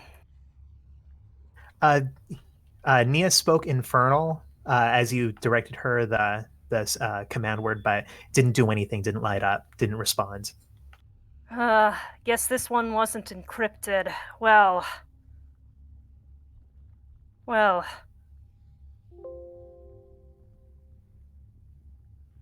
She looks.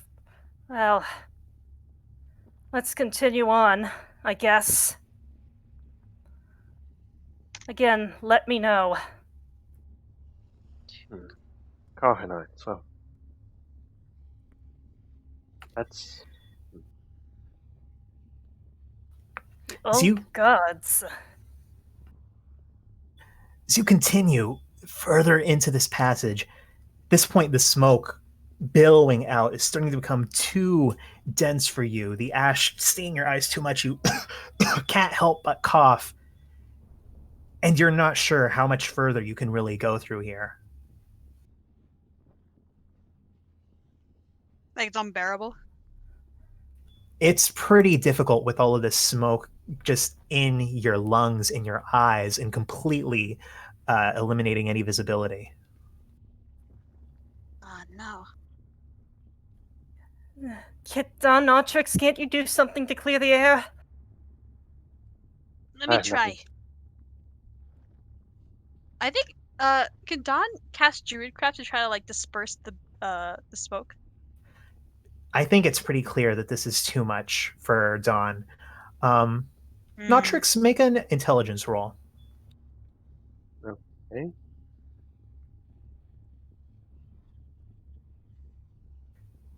You have something. Oh, okay, that's good to know. I can think of at okay. least 3 things that you have. Let me take a look. 3 Think, things, buddy, you say? think. Oh, my brain. Sorry, I gotta scroll through things. Can Don think of something? Because Don might have something. Where is it? Although he Oh, here we go. parrot. Okay. I am. Notrix is going to take out Mona's manual, and he is going to cast. Because a long time ago, Mona said, "Oh, if we ever need to clear the air, cast this." Zephyrus Orb. Yeah. Breeze, Oh. apparently. Breeze just comes out from all directions. From Notrix. Yeah, Notrix, you stand at the head of this passage, and as you cast this, holding a couple of these runes that Tuthpix gave you in your hand, you feel them dissolve as suddenly breezes start emanating out from you, and you see the smoke not quite dissipating, but being pushed back. Still have some issues with visibility for it, but at least your eyes aren't burning. You can all breathe. You'll be running a little bit blind, but you can continue. And what do I need to roll for Mona's manual again? A 1d20. Oh, yeah, roll a d20 and don't roll a 1. Oh, It yeah. lives. It lives.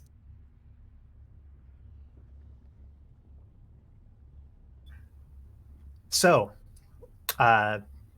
you guys continuing in? What's Well, your yeah. marching order? I think I'll kind of still first. Yeah, I guess there's Well- like a dome around Notrix, I suppose. 15 So Notrix in the middle? I'll chill with Nia still. The same thing, push him in back. Or Nia in back, I don't know. Either way. Oops, sorry, that was a misclick.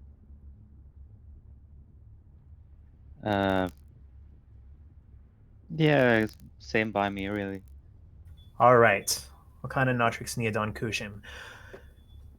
So, you continue winding your way through this passage. Alkana, you at the head of this see something else as the passage starts to widen and the sort of density of these bodies crowding it gets a little thinner. You see that there is what seems to be a crudely carved lintel on the side of this, where the stone is no longer at this crazy leaning angle, but seems to be more vertical. It looks like it is the outline of a doorway, though it's clearly not a door. It's just like a bas relief of a door on the otherwise flat surface. You can see that there's some kind of writing on the top of it that you don't understand. Comprehend, sir? And you see that there are actually 2 things inscribed two symbols inscribed over the door.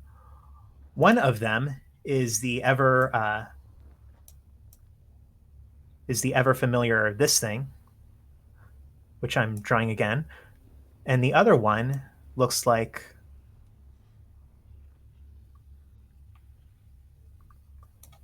that. That one and Carhines. Comprehend languages to read the writing. Maybe you should ask the rest of the group first.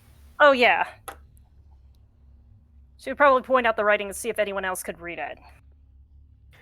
You all look at it. None of you know what it says. Though I will let Notrix, Alcana, and Dawn, you guys can all roll intelligence checks for me. Sure. Don't be intelligent. Why? Oh, wait, that's a Yeah. saving throw, not a check, but it's the same bonus. Yeah, okay, that's fine. Dawn and Alcana, as you look at this, you realize you don't know what language it is, but they're the same kind of odd characters that you saw beneath the Isle of Juniper, that you saw in that chamber, almost uncannily similar to this one, full of ancient corpses. Written high above, a message, take all these sinners. As you cast Comprehend Languages, Alcana, and look at this writing, you see it says, "This way is the vengeance of Ilfud Ma." Please post that spelling of that name. Is that... Oh, Ilford Ma. She would probably be saying that out loud. Yeah, I thought it was Wast first, but it was just a fancy name. I think I have a guess as to what that name means. Never heard of him. Just based on all the context. You said it was door-like. Is it possible to try and open it? It just seems like it's the same as the rest of this stone here. There's no seam. It's clearly just carved out of the same piece. Well...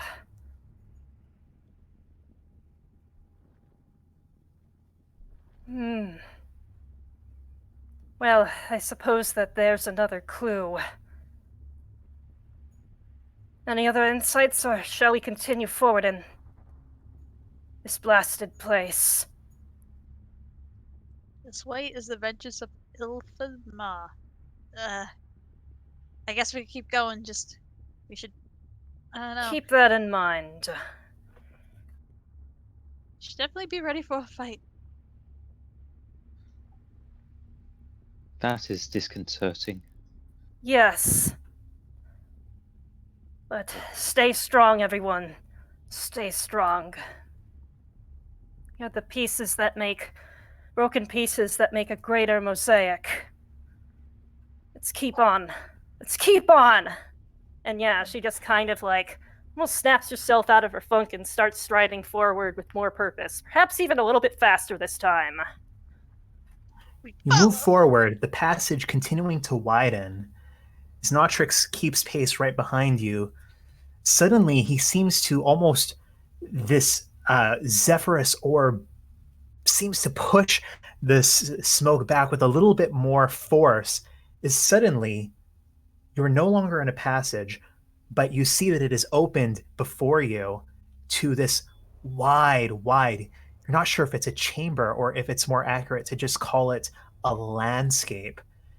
It seems like the smoke divides, and you see that as you come out of the makeshift chamber created by these leaning rocks, that the dark ashy smoke seems to settle higher up, lingering about between 8 and 20 feet in the air, while this white smoke that actually feels very warm and clammy, that you start to realize is not actually smoke at all, but actually seems to be some kind of a mist or some kind of a steam, seems to form almost a low fog over what could only be described as a forest of trees trees with stony, striated bark, texture of redwood, and with this faint, with this sheen to them, with this sheen almost of a smoky tourmaline. You're standing over a convex a basin, more or less, that has to be about 2 miles across, a mile to its center and lowest point. And these trees that rise up, their branches disappear into the smoke above them. You are right now looking at what seems to be kind of a strata in the center of this place with this steamy mist below and the smoke above. There is, in the center of this convex hollow, it seems to be the smoke is rising up even more heavily and kind of settling in this haze above.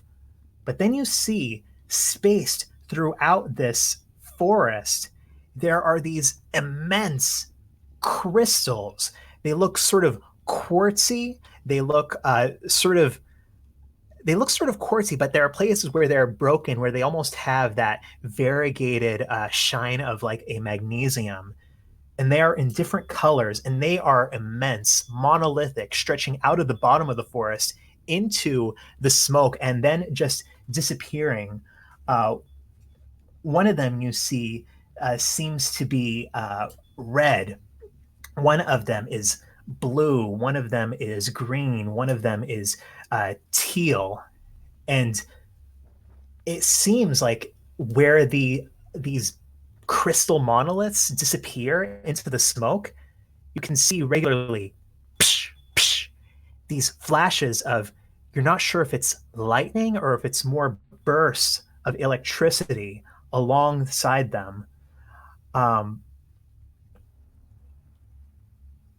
You can also see that occasionally, even through that steamy mist on the bottom, that it seems to be crisscrossed by these rivers through this forest, rivers that look like they are just pure smoke. They look like, if you've ever seen like a rushing lava flow, it's something similar to that. Holy. And you all suddenly feel this force wash over you. I need everyone to make intelligence, wisdom, or charisma saving throws. Alcana doesn't need to. Nia gets advantage. All right. Do we not have the +2 still? No +2.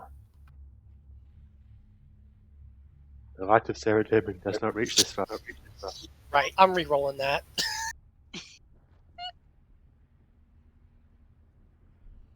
There we go. Very good. Nia, once more, this starts to wash over you, but instead you feel another, like, almost like a sharp dash of cold right at your hip. It dissipates slightly. Kushim, however, this wave washes over you. You take 59 points of damage as it just seizes up your mind. You feel blood start to pour down the front of your mouth. And I need to roll a d100. I think this time... Well, that's enough to knock me out anyway. Oh, okay. You don't need to roll a d100 then. Yeah. Oh, no. I think Kushim! expecting this, Nia would have already been prepared to try to catch somebody falling. So yeah. Yeah. You catch Kushim as you see his body convulsing slightly, blood coming out of his mouth, blood pooling at the bottoms of his eyes. Notrix is sort of Whoa. just standing there with his eyes clenched, just expecting to fall over. But Cure wounds on Kushim. Cure wounds on Kushim. Yes, yes, yes. Actually, Kushim, as Alcana goes over and sort of places a hand on you, you feel that warmth as you come back to. I do need you to roll a d100. Since it turns out they're not leaving you for dead. Wow. Of course not. Of course not. Roll a d4 for me. These rolls Kushim. make me nervous. Your eyes kind of open up But as you look and you can see Alkana looking down at you with concern, speaking, her mouth is moving. But you don't hear anything. Oh. I don't take 60 damage, right? That's No, not... you Oh, don't take okay. 60 damage, but Oof. you look around and you realize you cannot hear anything at all. Oh no. Oh no, indeed. Does he Of make course you get. this apparent? Like point towards his ears or something? Kushimia, right? Yeah, I think he'd do that. Yeah, like Nia psychically says, "Can you not hear us now?" He shakes his head. He's deaf. what do you mean Well, he's deaf? somehow the effect here deafened him. Okada has only one more second level spell slot. Can someone else cast Lesser Restoration? Here, I got him. Oh. I cast Lesser Restoration. Wait, hold on. Where is it? Oh, I don't even have prepared. Wait, don't I? Would you like me Uh, to do it? so here's a question. Might have to. Lesser Yeah? Restoration requires verbal and somatic. Do I need to be able to hear myself say the words to cast it on myself? No. Oh, well, I guess I'd just do that then. No. Yeah. You sort of raise a hand to your temple, and as you cast this, Kushim, you feel your hearing come back.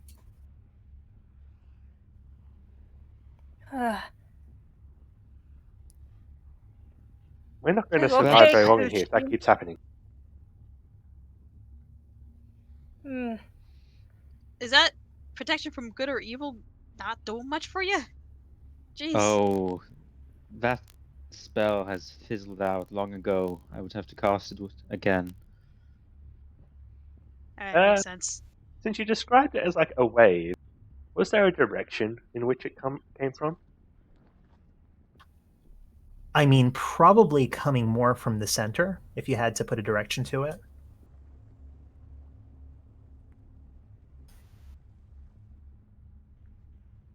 Should we go over towards the center? Psst, Well, that's it's all quite I'm a gonna large go, area. huh? I didn't think about heading in that direction. It's the most obvious place to go. But I fear that half of us will be unconscious by the time we get there.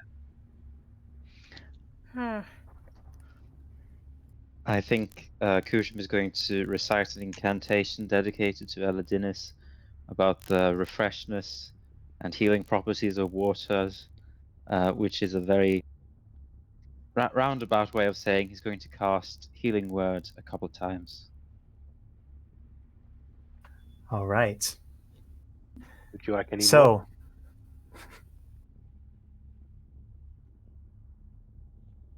Need any more? Are you good?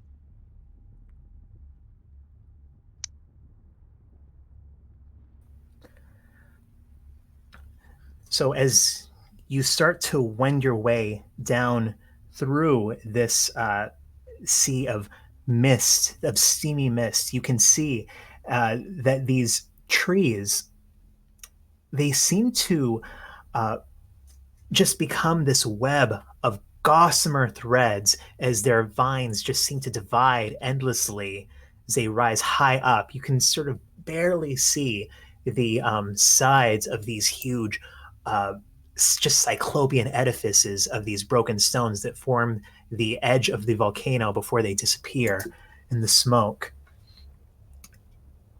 As you wind your way through this, between these trees, you can see that occasionally you do come across another skull.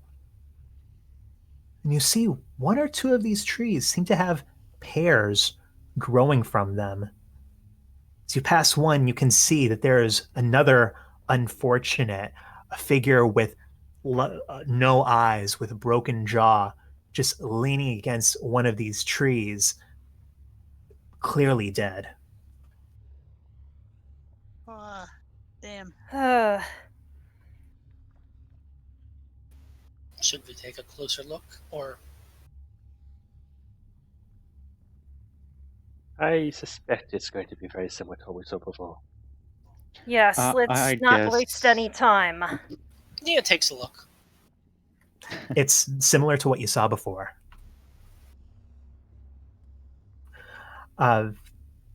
Elkanah, as you are leading this charge, we're stepping through this odd ground that seems to almost have this crackled look, almost like a sheet of toffee that's been broken. It has this uneven uh, bifurcation to it.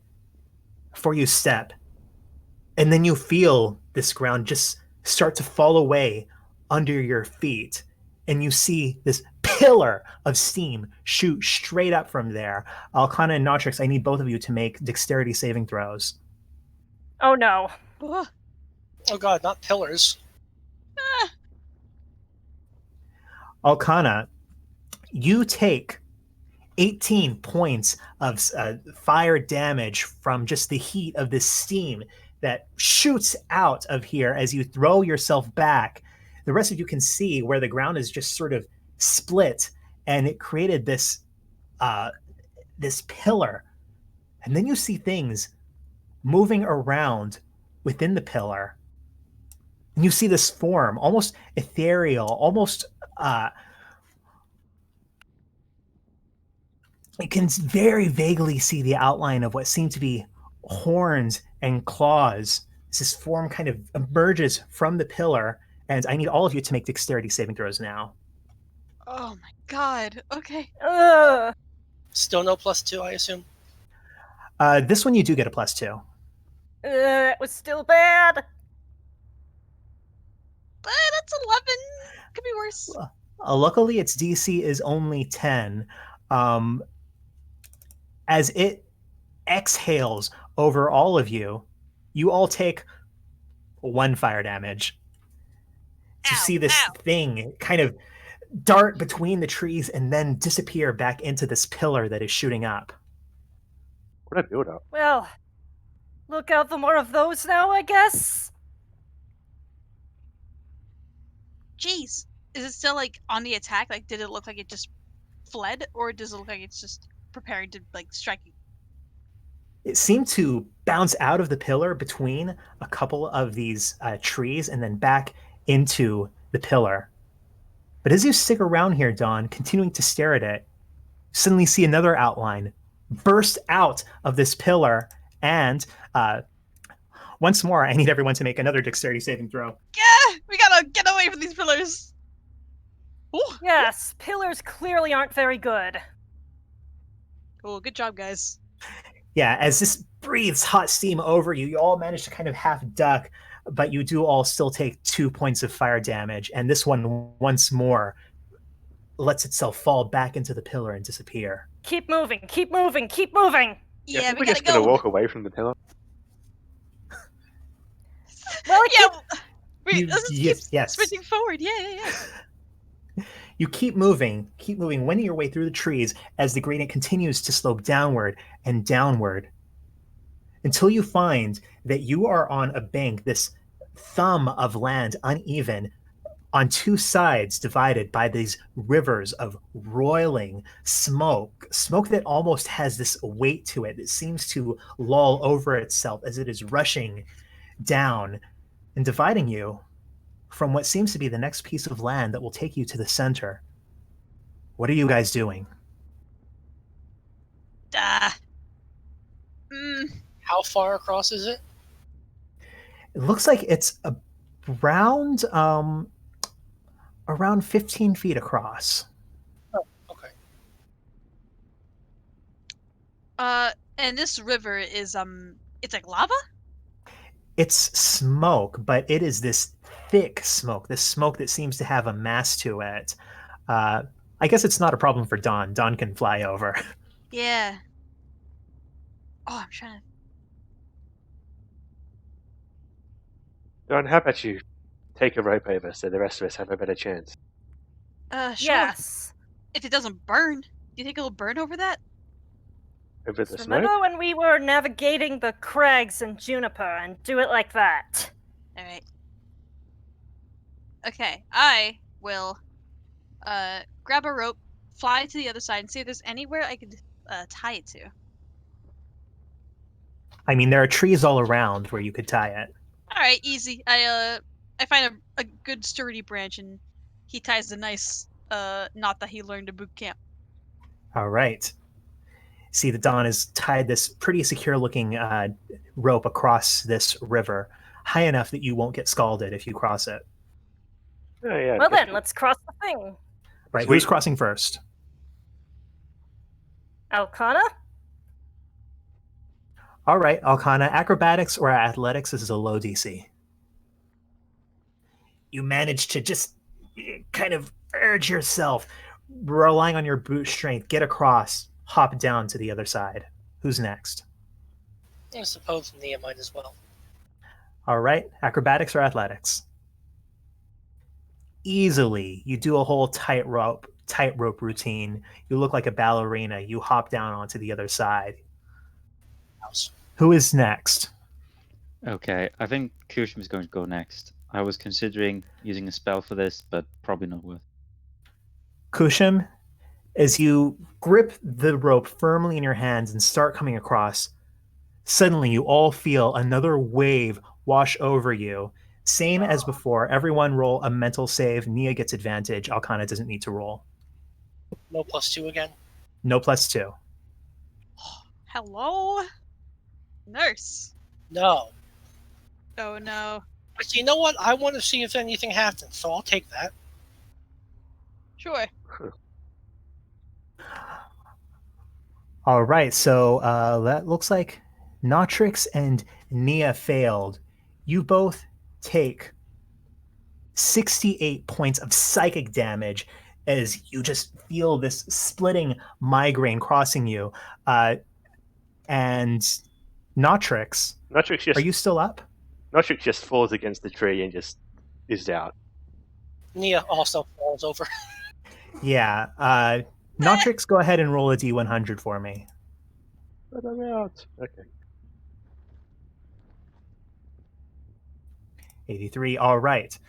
You both see as Notrix, still on the other side, falls over. Kushim, you manage to stave this off even as you're hanging over this roiling river. So you open your eyes, you see it still rushing beneath you, but you manage to quickly dash over to the other side.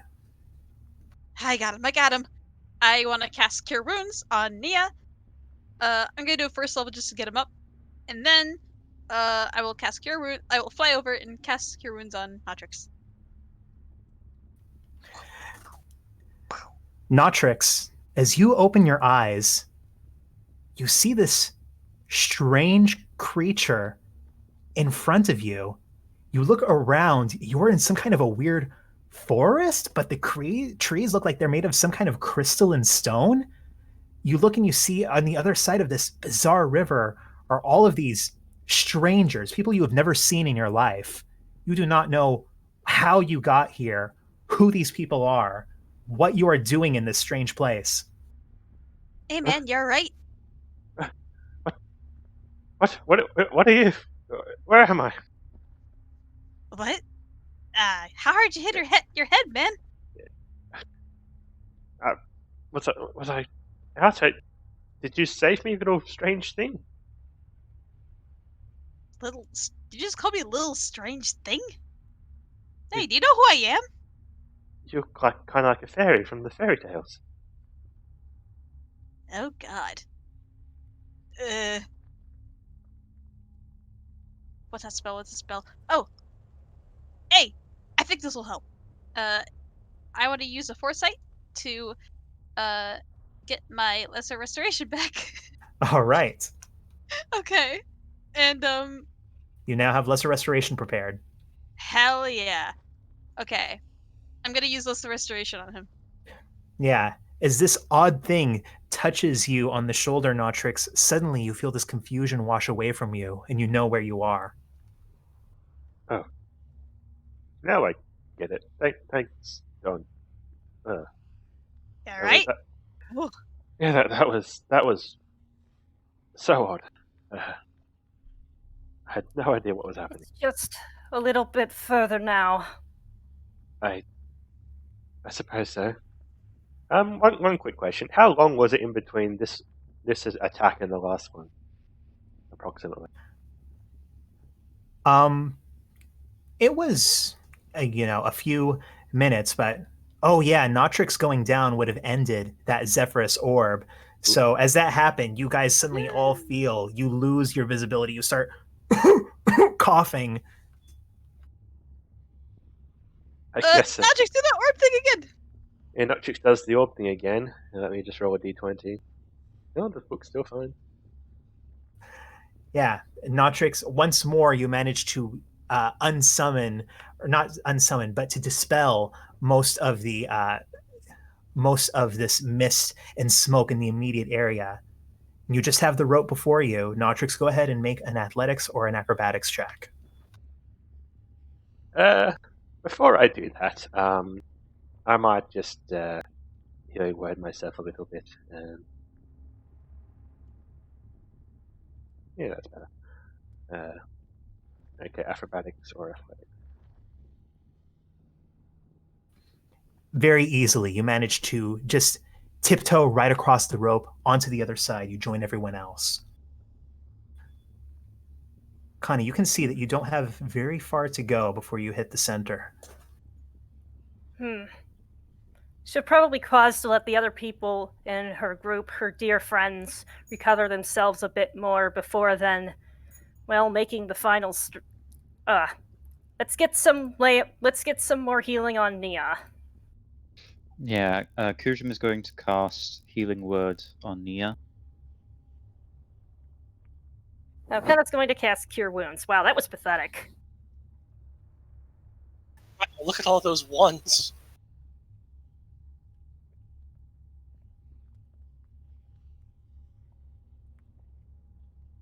Okay. So, you take a few moments to heal up. Connie, you turn and you see you don't have further to go before you reach that column of smoke, whatever is at the center of this place. Do you have any MO for making this final leg of this journey? Thinking that one last time, I'm, as I've done a couple times before, grips the holy symbol in her right hand that she's wearing, grips the candlestick that's in her left pocket, takes a deep breath, and one final resolute stride forward. Take a resolute stride forward, the rest of your party following you. Now seem to see lights between the trees, becoming more aware of the occasional glow, the occasional shimmer of these huge crystal monoliths that are spaced throughout this place. As you continue down, you see that it's only maybe 100 feet or so more until you reach the center, when suddenly there's a rustle in the trees, and you see this figure, boom, slam down right in front of all of you. Black armor, black plate mail, a sword in one hand, and in the other, holding what looks to be a broken half of a statue that has had much of the gold stripped off, no longer showing a crocodile face, but a face that looks far more draconic. As this figure turns around to face you, you can see it is eyeless. It has the dried blood trailing down its cheeks. And as it bares its teeth that are stained, teeth that look loose in their sockets, another wave washes over all of you. Everyone, make another intelligence, charisma, or wisdom save.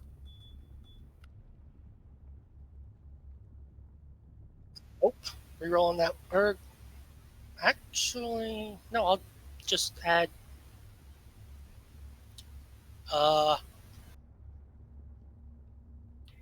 You're going to add a foresight, Nia? mm, um, Dawn, roll intelligence, wisdom, or charisma saving throw. Or is Dawn still here?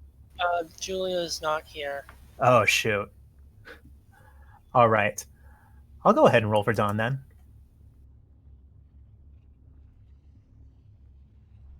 I'll add 2 points of foresight to that. That's a 19.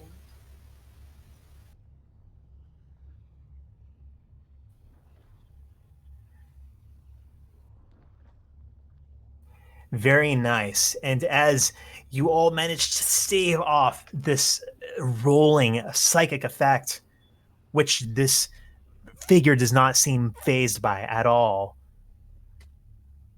what do you think? Should we end the session there? I think it's a good idea. I kind of want to go a bit further. You know, Not without let's see Julia. what. Well, I think we should at least see if this guy is going to attack us or not. I want to see what's at the center. He's gonna attack you, yeah. Oh, that's fine. I was going to attack him either way. So since Julia is no longer with us, go ahead and say we'll close out this session for the time being.